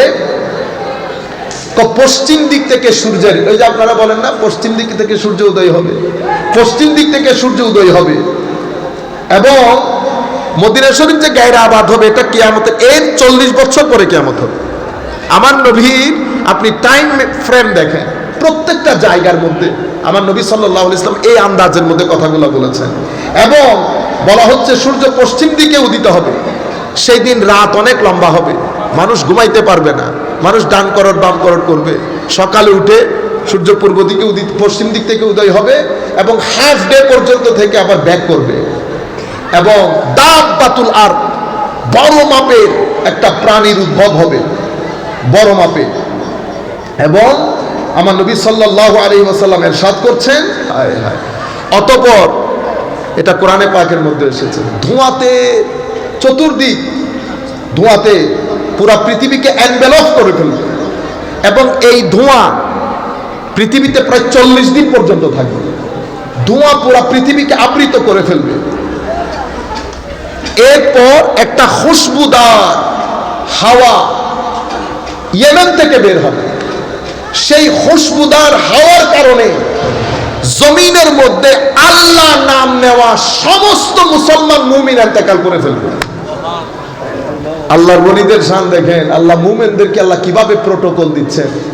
কিয়ামতের ওই জায়গা থেকে আল্লাহ মুসলমানদেরকে আগেই তুলে নিয়েছেন। রুহে জমিনের মধ্যে কোনো আল্লাহর নাম নেওয়া লোক বাকি থাকবে না। এটার পরে বিভিন্ন রিওয়ায়াতের মধ্যে এসেছে 120 বছর, কয় বছর? 120 বছর পৃথিবীতে কাফের মুশরিকদের রাজ হবে, আল্লাহর নাম নেওয়ার কোনো লোক বাকি থাকবে না। আপনারা বুঝতে পেরেছেন? এবং তখন অশ্লীলতা চতুর্দিকে ছড়িয়ে পড়বে। এর পরবর্তীতে ইমাম মাহাদির আগমন হবে। ইমাম মাহাদির আগমনের পূর্বক্ষণ, ইমাম মাহাদির পরে মানে ওনার যে মুভমেন্ট, সেই মুভমেন্টের পূর্বক্ষণে এই ঘটনাগুলো ঘটবে, সিকোয়েন্সগুলো একটার পর একটা। 120 বছর পৃথিবীতে বদকিরদার কাফের মুশরিক লোক থাকবে। কোরআনের নুসখা থেকে কোরআনের শব্দগুলো উঠে যাবে, কোরআন একেবারে ব্ল্যাঙ্ক পেপার হয়ে যাবে। হুফাজে কেরামের সিনা থেকে আল্লাহ কোরআনে পাক তুলে নেবে। আজকে তো আমাদের এখানে 2-3 জন হাফেজ হয়েছে, আপনি ইমাম মাহাদিরে নিয়ে টান দিলেন যে। এর পরবর্তীতে ইয়েমেনের হাদরামাউত থেকে, তার আগে একটা বড় কম্পন হবে। সেই কম্পনের মধ্যে দুনিয়ার সমস্ত কাফের মারা যাবে। আরেকটা কম্পন হবে, নাফখাতুল ইমাতা বলে, সমস্ত কেউ মারা যাবে। আরেক নফখার পরে আবার সবাই যার যার জায়গা থেকে উঠে দাঁড়াবে কিয়ামতের ময়দানে যাওয়ার জন্য। ইয়েমেন থেকে একটা আগুনের ফুলকি বের হবে, সেই আগুনের ফুলকি সবাইকে নিয়ে জাহান্নামের দিকে চলে যাবে। মুসলমানরা যখন কবর থেকে উঠবে, বিভিন্ন ধরনের যানবাহন থাকবে, যার যার আমল অনুযায়ী, কারোটা মার্সেডিস, কারোটা BMW, কারোটা ল্যান্ড ক্রুজার, কারোটা প্রাডো, কারোটা টয়োটা, আস্তে আস্তে বেঙ্গে কার পর্যন্ত আসবে। বেঙ্গে কার বুঝেন আপনারা? আগে পাওয়া যেত একটা বেঙ্গে কার, অনেক আগের কথা আমাদের ছিল। তো মানে যার যার আমল অনুযায়ী, কারোটা উট, কারোটা ঘোড়া, কারোটা খচ্চর। আমার নবী কি ইরশাদ করেছে জানে? সেই দিন আমি আমার যে বাহন সেটা আমি আমার মেয়ে ফাতেমাকে দিয়ে দেবো। আমার জন্য আল্লাহ জান্নাত থেকে একটা বুররাকের ব্যবস্থা করবেন, বুররাকের ব্যবস্থা করবেন। এই সিকোয়েন্সের সাথে হাসরের ময়দান, এগুলো আপনি দেখছেন 120 বছর, এর মাঝখানে সময় লাগবে আরো, অতঃপর ইমাম মাহাদির, অত আপনি এতদিন পরে 2 দিনের মধ্যে। তবে আরেক রিওয়ায়াতের মধ্যে, এটা আবু দাউদ শরীফ বলেন, মেশকাত শরীফ বলেন, এটা আমি এখানে না বলি, বলতে গেলে আবার কালকে থেকে আপনারা এগুলা সাইজ করে করে ভিডিওগুলো আমার আবার কোন দুঃখে ফেলাইবেন। এটা উলামায়ে কেরামের মজলিসে বললে বেটার। আমার নবী একটা, এই হাদিস মেশকাত শরীফের মধ্যে এসছে, তাবারানির মধ্যে, আমি আমার উস্তাদের কাছ থেকে শুনেছি, আমি কি আর তাবারানি পড়তে গেছি ভাই, আমরা ছোটখাটো মানুষ। আবু দাউদ শরীফের মধ্যে এসেছে, আমার নবী একটা ইঙ্গিত করেছেন, ইমাম মাহাদি আসবেন তখন পৃথিবীর শেষ সময় কখন হবে। সেখানে শব্দ ব্যবহৃত হয়েছে বাদা মিয়াতাইন, বাদা মিয়াতাইন। বাদা মিয়াতাইন, মিয়াতাইন মানে তো 200। এখন এটাকে আমরা কিভাবে নেব, সিম্বলিক নেব, মেটাফরিক্যাল নেব? এবং দাজ্জালের ক্ষেত্রে কি বলা হয়েছে? দাজ্জালের ক্ষেত্রে বলা হয়েছে তার বাহন, তার শব্দ ব্যবহার হয়েছে হেমার, হেমার। তো আমাদের যারা অনুবাদ করে তারা কি করেছে, গাধা। ও তখন গাধা পাইবি কই? আচ্ছা হেমার, হেমার হবে কিন্তু তার 2 কান, সিধা কান হবে, 2 কানের মাঝখানে প্রায় 40 বিগত লম্বা হবে, অথবা 40 হাত। সেই দিকে যদি আমরা দেখি, হিমার মানে আসলে গাধা না। আমার নবী ইশারা করতে চেয়েছেন কঙ্কর টঙ্কর টাইপ কোনো কিছু, পাকা থাকবে, 40 হাত চওড়া হবে, খুব দ্রুত গতিতে পুরো পৃথিবীতে সফর করতে পারবে, এমন হবে। এই জায়গার মধ্যে আমার নবী আবারও সিম্বলিক মেটাফরিক্যাল ওয়ার্ড ইউজ করেছেন। হয়তো এখানে যদি আমরা 1000 লাগাই 1200 হয়, আর 2000 লাগাইলে 2200 হয়। এখনকার হিজরি অনুযায়ী 2200 হিজরি পর্যন্ত ওয়েট করেন, যদি আসে। 2200 হিজরির আগে তো আসতেছে না আমার নবীর হাদিস অনুযায়ী, বুঝতে পেরেছেন? যাই হোক, ভুল ত্রুটি আল্লাহ পাক জানেন, কিন্তু আমার নবী সাল্লাল্লাহু আলাইহি ওয়াসাল্লাম যে হাদিসে পাক, এগুলার মাধ্যমে আমরা বুঝতে পারি যে এটা একটা সিকোয়েন্স আছে, এটা একটা লজিক্যাল সিকোয়েন্স আছে, একটা রেশনাল বেসমেন্ট আছে, একটা ডেভেলপমেন্ট আছে, একটা প্রসেসিং আছে। এভাবে এই জিনিসগুলো সামনের দিকে চলে যাবে। সম্মানিত উপস্থিতি, আখেরি আমরা শুধু আমাদের ছাত্র যারা আছে তাদের জন্য সূরা ফাতিহার আলোকে 2 মিনিট আমি একটা মেসেজ দিয়ে আমরা আমাদের বক্তব্য শেষ করব। আমার নবী সাল্লাল্লাহু আলাইহি ওয়াসাল্লাম ইরশাদ করেছেন, এলমে নাফে উঠে যাবে। এই এলমে নাফেকে কেন্দ্র করে বলছে আমার ছাত্র ভাইয়েরা, বিশেষ করে যখন আমার ভিতরে এলমে নাফে আসবে, তো সূরা ফাতিহা, হায় হায়, সূরা ফাতিহা এবং ফাতিহার ফুয়ুজাত আপনি আমার সিনার মধ্যে লক্ষ্য করবেন। যেই ব্যক্তির জ্ঞান উপকারী হবে, সেই ব্যক্তির সিনাকে সূরা ফাতিহার ফুয়ুজাত আবৃত করে ফেলবে। সূরা ফাতিহার প্রথম আয়াত কি? আলহামদুলিল্লাহি রাব্বিল আলামিন। আমার আল্লাহ কুল কায়নাতের প্রতিপালক। যে খায়, যে আমার আল্লাহকে মানে তারেও খাওয়ায়, যে মানে না তারেও খাওয়ায়। কোন জায়গার মধ্যে এক হিন্দু বসে আছে আজকে, বাঁশি বাজাইতেছে বেচারা, বাঁশি বাজাইতে বাজাইতে টায়ার্ড হয়ে যেতেছে, কেউ একটা টাকা দেয় না। আমাদের দেশে তো না খুঁজলে কেউ দেয় না, অথচ ভদ্রলোক তো আপনার কাছ থেকে কিছু চাইতেছে না। এটা কিন্তু অনেক বড় আর্ট। এটা আমাদের দেশের দাম নাই বিদায় বেচারার দাম নাই যে, ঠিক আছে? আমি কোনো ওখানে যাওয়ার কথা না। এখন আপনারা বলবেন আবার হুজুর নিজের গপ মার, নিজের গপ না, আল্লাহ মাফি দিয়ে দে। আমি রিজিকের কথা বলতেছি আপনাদেরকে। আমি ওখানে গেলাম, ঘুরলাম, তখন একটা আমাকে হয়তো আমাদেরকে দেখে করছে, সে এমনিতে হিন্দু, সে আমাদেরকে দেখে নাত একটা তুলছে। আমি দূর থেকে আওয়াজ আসতেছে, তো পাহাড়ি তো, এত দারুণ আওয়াজ আসতেছে, আমার মাথায় আসছে আমার নবীর নাত শোনাইতেছে আমাদেরকে কিছু আশা করে। তা আমি পাশে গিয়ে তাকে, যে আমার সাথে আমাদের সফর সঙ্গীও ছিল, জিজ্ঞেস করলাম, বেটা আপনি কি এটা পড়তেছেন? হ্যাঁ। তা আমি তাকে, পরে আমি আসার সময় চিন্তা করলাম আমি কোন জায়গার মানুষ, কোন জায়গায় আসলাম, কার রিজিক কার পকেটে নিয়ে হাঁটতেছি। রিজিক তো তার, আমি আমার পকেটে নিয়ে হাঁটতেছি। আমি চলে আসার কথা, যাবার কথা না। আমার ড্রাইভার বলতেছে, হুজুর সুন্দর একটা জায়গা আছে, চলেন। অনেক কষ্ট করে বেচারা নিয়ে গেছে। তো আমি এক হিন্দুর রিজিক পকেটে নিয়ে নিয়ে হাঁটতেছি। এই রিজিক যে আমি তাকে দিলাম, ব্যবস্থাটা কে করেছে? আল্লাহ। আজীব লাগে আমার আল্লাহর ব্যবস্থা দেখে। হযরত ইমাম রাজি রব্বুল আলামিনের তাফসীর করতে গিয়ে, ইমাম রাজি হযরত ইব্রাহিম ইবনে আদহাম রাদিয়াল্লাহু তাআলা আনহুর একটা ব্যাখ্যা এনেছেন। তো হুজুরকে কেউ দাওয়াত করেছে, দাওয়াতের মধ্যে দস্তরখান বিছিয়ে রুটি তরকারি দিয়েছে, হঠাৎ করে একটা কাক মাঝখান থেকে এসে রুটি নিয়ে দেয় দৌড়। ইব্রাহিম ইবনে আদহাম বলছেন, আমি কাকের অবস্থা থেকে বুঝতে পেরেছি এটা সাধারণ কিছু না, পিছনে কোনো হিকমত আছে। আমিও কাকের পিছনে পিছনে যেতে লাগলাম। অনেকক্ষণ পরে দেখি কাক একটা পাহাড়ের উপর, গাছের উপর বসেছে। আমিও পাহাড়ের উপর উঠলাম। আমি যেই পাহাড়ের উপর উঠেছি, কাক ওই গাছ থেকে উড়ে আমি দেখলাম পাহাড়ের পাদদেশে একটা ছেলেকে কেউ গাছের সাথে বেঁধে রেখেছে। কাক ওই রুটিটা ওই ছেলের কোলের মধ্যে গিয়ে নিয়ে ফেলেছে। আমি সেই দিন বুঝলাম, আলহামদুলিল্লাহি রাব্বিল আলামিন, মাওলা তুই আসলেই কুল কায়নাতের প্রতিপালক। তো যেই ব্যক্তি আমার আল্লাহর বান্দা হবে, যাকে আমার আল্লাহ জ্ঞান, সত্যিকার অর্থে জ্ঞান দান করবেন, যেটাকে আমরা উপকারী জ্ঞান বলি, সেই ব্যক্তির সিনাও এই রব্বুল আলামিনের মতো বিস্তৃত হবে সব মানুষের জন্য। দেওয়ার সময় আপনি চিন্তা করবেন না কে মানে না, সবাই আল্লাহর বান্দা। সুফিয়ায়ে কেরাম এত সফল কেন?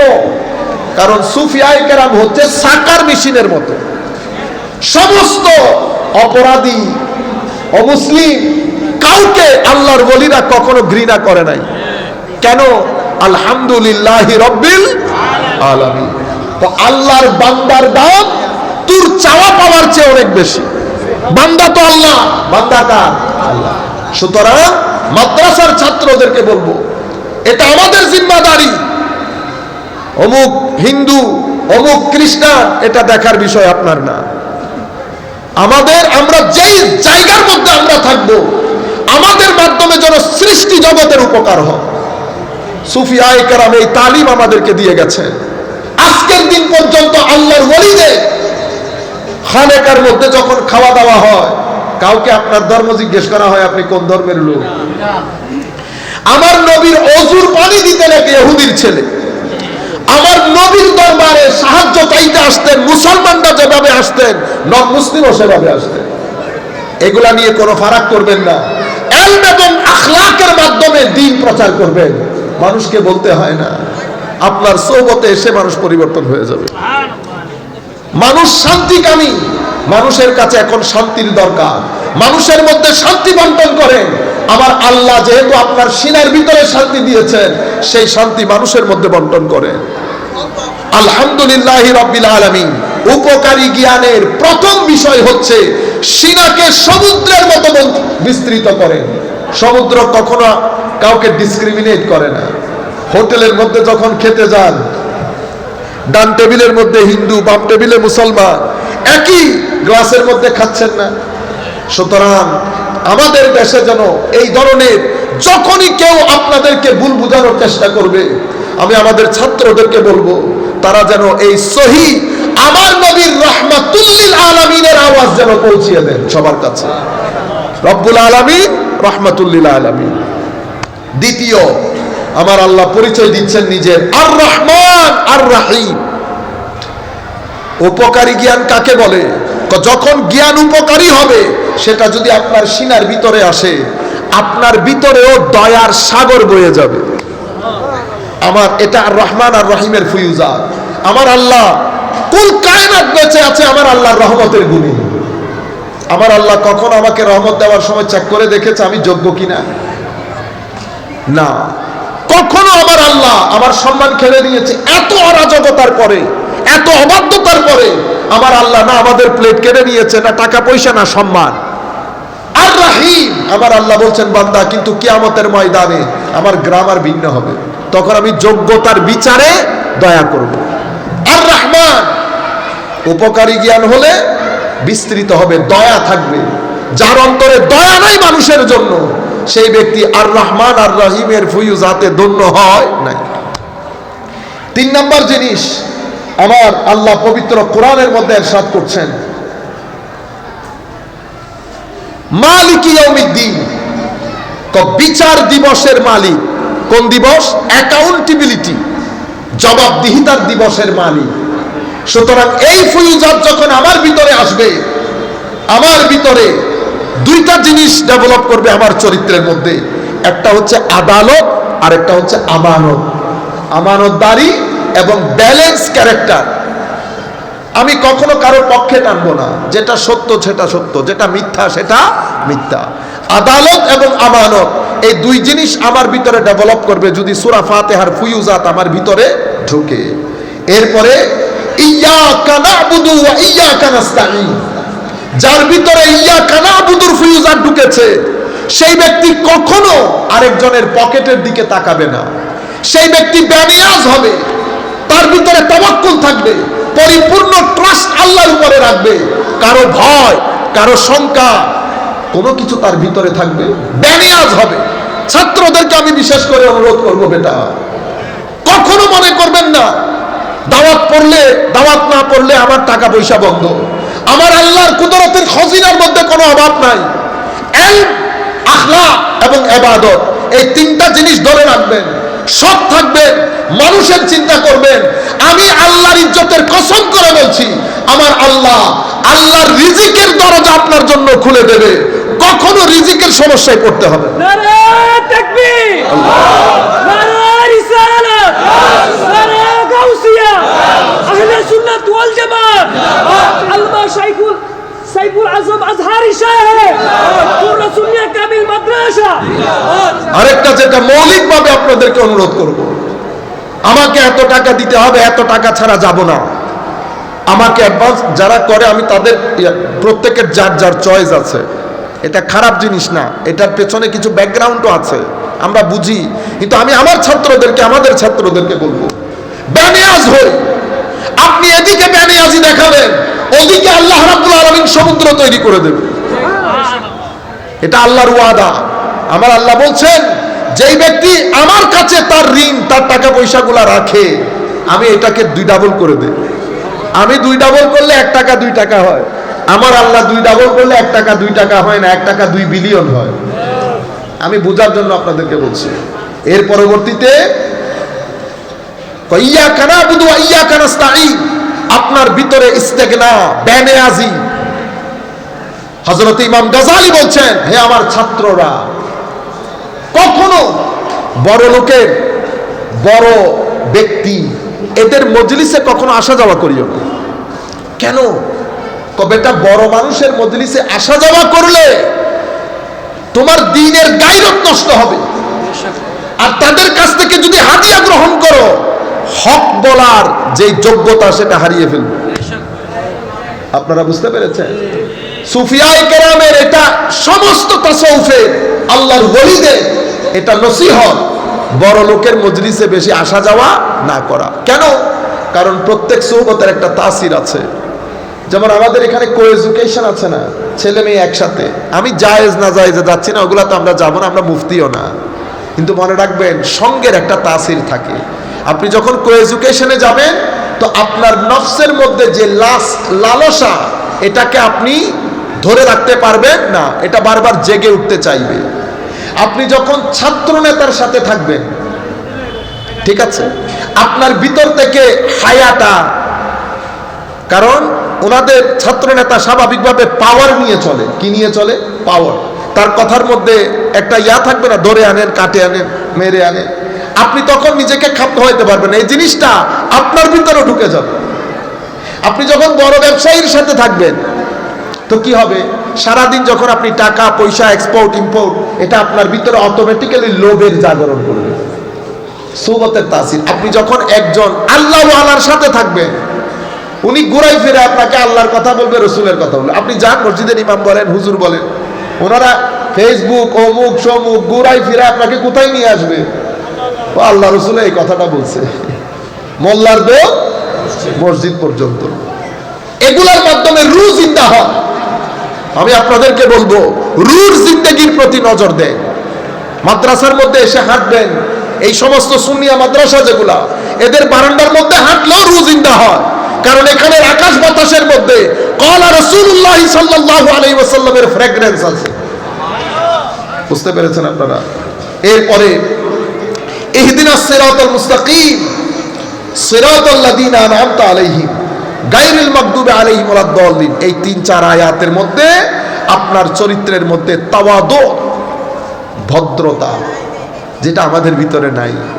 ভদ্রতা মানে কি? ভদ্র মানে হচ্ছে প্রত্যেক মানুষকে নিজের চেয়ে ভালো মনে করা। এটা যেই দিন আপনি মনে করতে পারবেন সেই দিন আপনি ভদ্র। হুজুর গৌসুল আজম আব্দুল কাদের জিলানী নিজের ছেলেকে বলতেছেন, বেটা ভদ্র হবে। কিরকম ভদ্র? ছোটকেও নিজের চেয়ে বড় মনে করিও, মনে করবা সেই ছোট, তার গুণও কম, সেই জন্য তোমার চেয়ে সম্মানী। হুজুর বড়জন মনে করবা যে ও বড়, ওর আমল তোমার চেয়ে বেশি, সেই কারণে সম্মানী। নন মুসলিমকে সম্মান করবা। হুজুর কেন? নন মুসলিম এন্তেকালের সময় কে আল্লাহকে মেনে এন্তেকাল করছে আর কে না মেনে এন্তেকাল করছে এটা তো তুমি জানো না। সবার জন্য ভদ্রতা, ভদ্র হবে, মানুষের উপর জুলুম করবেন না, মানুষকে বড় আওয়াজে কথা বলবেন না, কথায় কথায় হুঙ্কার দেবেন না। যেই ব্যক্তি যত ভদ্র, মওলাই করিম সেই ব্যক্তির সিনাকে তত পছন্দ করে। আমার আল্লাহ মুনকাসিরুল কলব, মানে যে অন্তরের মধ্যে ব্যথা, যে অন্তরের মধ্যে মহব্বত, শফকত, যে অন্তরের মধ্যে বিনয় ভাব আছে, সেই অন্তরে থাকতে আমার আল্লাহ পছন্দ করে। আখেরি কথা। এবং সত্যিকার অর্থে জ্ঞান যখন আসে, হককে হক বলবেন, বাতিলকে বাতিল বলবেন, মিক্স হয়ে চলতে চাইবেন না। মিক্স হয়ে চলতে যদি চান তো মাদ্রাসায় আসলেন কেন? যেই তারিখ থেকে কলা রাসূলুল্লাহ বলবেন, সেই তারিখ থেকে আমার নবী যেটা হক বলেছে হক, যেটা বাতিল বাতিল, যেটা মিথ্যা মিথ্যা। কখনো কারো পয়সার জন্য কাউকে ভয় করবেন না, কখনো কারো শক্তির জন্য কাউকে ভয় করবেন না। সৎ থাকবেন, আল্লাহর দরবারে সিজদা দিবেন, বেনিয়াজ থাকবেন, মানুষকে সম্মান করবেন, কিন্তু হক বলার ক্ষেত্রে কখনো ভয় পাবেন না, কখনো কারো পিছনে লাগবেন না। আপনি 10-12 জন মিলে যদি একজনের পিছনে লাগেন, আমার নবী বলছেন হযরত আব্দুল্লাহ ইবনে আব্বাসকে, ওয়া ইযাস্তাআনতা ফাস্তাইন বিল্লাহ, সাহায্য চাইতে হলে আল্লাহর দরবারে চাইও। কেন? কুল কায়নাত যদি তোমার পিছনে লাগে আর আল্লাহ যদি তোমার সাথে থাকে, কেউ তোমার একটা ক্যাশও উঠাইতে পারবে না। এই তাওয়াক্কুলগুলো রাখবেন। আমরা আর কথা না বাড়াই, 2 ঘন্টা হয়ে গেছে প্রায়। যদিও এই কেমনে কেমনে সময়গুলো চলে যায়, উলামায়ে কেরাম থাকলে এটা উলামায়ে কেরামের সুহবতের তাসির। হ্যাঁ, আমরা এই বিষয়টা নিয়ে আরো বেশ কিছু কথা বলা দরকার, সেটা আমরা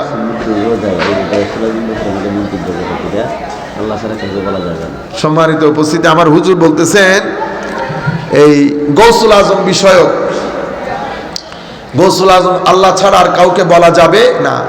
আমি আমার সমস্ত ছেলেদেরকে, যারা যারা যেখান থেকে বসে আমাদেরকে শুনছেন, আমি বিনয়ের সাথে আপনাদেরকে বলি, কোনো একটা বিষয় নিয়ে যখন দেখবেন সমাজের বড় বড় আলেমরা এটাকে জায়েজ বলছে, আপনার পছন্দের কেউ কেউ না জায়েজ বলছে, আপনি কেমনে বুঝে গেলেন এটা না জায়েজ কিন্তু বড় বড় আলেমরা ইচ্ছে করে এটাকে জায়েজ বলতেছে? এটা হয় কখনো? যখন দেখবেন একটা বিষয়ে আপনি বলতেছেন না জায়েজ, আপনার কিছু আলেম আছে, তাদেরও কিছু দলিল আদিল্লা আছে, বুঝ আর কি দলিল আদিল্লার বুঝ, যার যার আন্ডারস্ট্যান্ডিং। কিন্তু একই বিষয়ে আপনার সমাজের বড় বড় আলেম, যেমন এখানে বরুড়া মাদ্রাসার অধ্যক্ষ, ঘাস কাটছেন উনি, কি মনে হয়? আপনারা মনে করেন কি যারা ওয়াজ করে তারা বড় আলেম? বাংলাদেশে যারা ওয়াজ করে, মানে বক্তব্য দেয়, ওয়াজ তো না, বক্তব্য দেয়, 90% বক্তা আমি সহ, এখানে কেউ বড় আলেম না, কেউ বড় আলেম না।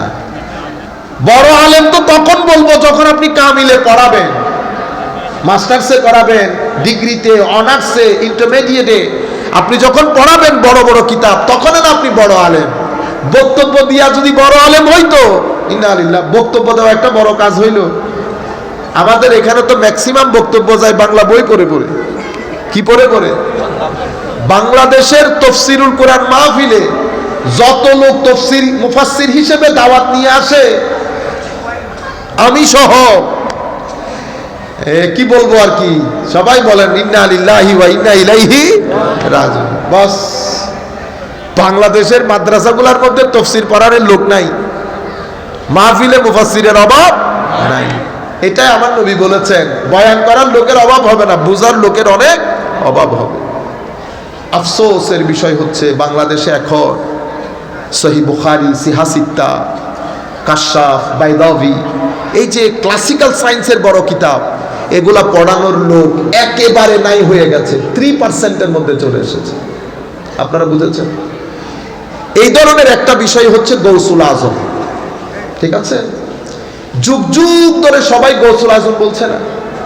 এটা যদি শরীয়তের মধ্যে হারাম হতো, নাজায়েজ হতো, বরুড়া কামিল মাদ্রাসার অধ্যক্ষ এটা বলতো। আমার সাথে বসে আছেন উপাধ্যক্ষ মহোদয় না, উনি বলতেন এতটুকু চিন্তা করেন, ভদ্রলোক আপনার চেয়ে বেশি না জানলেও কম তো জানার কথা না, ঠিক না? 40-50 বছর যারা মাদ্রাসায় পড়ায়, উনি আপনার চেয়ে বেশি না জানলেও কম জানার তো কথা না, ঠিক না? আন্ডারস্ট্যান্ডিং, আপনি যেটা আন্ডারস্ট্যান্ড করতেছেন, আপনার দৃষ্টিতে আপনি মনে করতেছেন গৌস মানি সাহায্যকারী, আজম মানি বড়, সুতরাং গৌসুল আজম মানি বড় সাহায্যকারী। যেহেতু বড় সাহায্যকারী, সেই হেতু আল্লাহ, যেহেতু বড় সাহায্যকারী আল্লাহ, সেহেতু আরেকজনকে বলা এটা শিরক হয়ে যাবে। এই তো আপনার, এইটা হচ্ছে আপনার আন্ডারস্ট্যান্ডিং। আপনি শুরুটা সুন্দর করেছেন, শেষটা বরবাদ করে দিয়েছেন। আপনারা বলেন না বড় মৌলানা, বলেন না? এই আমাদের মাদ্রাসার মধ্যে আমি এমনিতে হিট করে কথা বলা আমি পছন্দ করি না। আমি কথা বলি সবার জন্য, পুরা মুসলিম উম্মার জন্য। আমরা বলি বেটা বড় মৌলানা, কি বলেছি? বড়, এটা আমাদের বড় মৌলানা। মৌলানা মানে কি জানেন? মৌলানা মানে হচ্ছে আমাদের মাওলা, আমাদের। আপনি এখন নিজেকে বাঁচানোর জন্য অনুবাদ করবেন কি আমাদের অভিভাবক, আমাদের। এটা তো ওয়ান অফ দি মিনিংস, মানে আপনি ঠিক, কিন্তু আপনি অনেক অর্থের মধ্যে একটা অর্থ করছেন। এটা এভাবে করেন না। মাওলানা, বড় মৌলানা মানে হচ্ছে এটা আমার সবচেয়ে বড় মৌলা। তো যদি গৌসুল আজম শিরিক হয়, তো এটাও শিরিক হবে। কারণ আপনি আমাকে বলবেন এটা শিরিক না কেন, যেই কারণে এটা শিরিক না, একই কারণে এটাও শিরিক না। Very simple. মৌলা কে? আল্লাহ না? আল্লাহ না মৌলা? তো আপনি কেমনে মৌলা হইলেন? আচ্ছা মৌলা তবুও মেনে নিলাম মৌলা, এর মধ্যে আবার মৌলা না বলতেছেন, না পরে আবার বলতেছেন বড়। হুমা আপনি বড়, ওইটাও সহ্য করবো আমি, মৌলানা এটাও সহ্য করলাম, আপনি এটা সহ্য করলেন না। আমি কিন্তু এটাকে শিরিক বলতেছি না, কারণ শরিক হলে শিরিক হয় না, শরিক হইলেই শিরক হয় না। শিরক করার জন্য নিয়ম লাগে। আমি ইংল্যান্ডের মধ্যে ছিলাম, একটা আমাদের ছেলে দাঁড়ায় বলতেছে হুজুর এটা ইট ইজ, মানে ইংরেজিতে বলতেছে এটা শিরক হয়ে গেছে। তা আল্লাহ বেটা আচ্ছা দাঁড়ান, আপনি বসিয়েন না বেটা, শিরক এটা কোথায় হয়েছে? হুজুর আমি তো বুঝি নাই কি বলছেন। আল্লাহ শিরক হচ্ছে রাত, তাওহীদ হচ্ছে দিন। দিনের মধ্যে অংশ কয়টা? সকাল, বিকাল, সন্ধ্যা, রাত, চারটা না? তাওহীদের মধ্যেও তাওহীদ একটা হচ্ছে তাওহীদ ফি জাত, ঠিক আছে, মানে সত্তাগতভাবে তাওহীদ, কর্মগতভাবে তাওহীদ, গুণগতভাবে তাওহীদ। আমরা কি বলি? জাত, সিফাত, আফআল। আল্লাহর সত্তা, আল্লাহর কর্ম, আল্লাহর সিফত বা বৈশিষ্ট্য, তিনটা। তো আপনি যদি বলেন শিরিক হয়েছে, তো আপনি আমাকে বলতে হবে শিরিকটা কি জাতের হয়েছে, না সিফতে হয়েছে, না আফআলে হয়েছে? আপনারা বুঝতে পেরেছেন? মাদ্রাসার ছাত্ররা প্লিজ এটা একটু বুঝেন বেটা। আমি আপনাকে জিজ্ঞেস করবো, আপনি শুধু শিরিক বলে দূর দিলে হবে না। যেমন আপনি বলতেছেন গৌসুল আজম শিরিক, তো আপনি দাঁড়াইলেন, তা আমি আপনাকে জিজ্ঞেস করবো না বেটা এই শিরিকটা সংগঠিত হয়েছে কোথায়? অ্যাক্সিডেন্ট কোথায় সংগঠিত হয়েছে বলতে হবে নাকি চিটা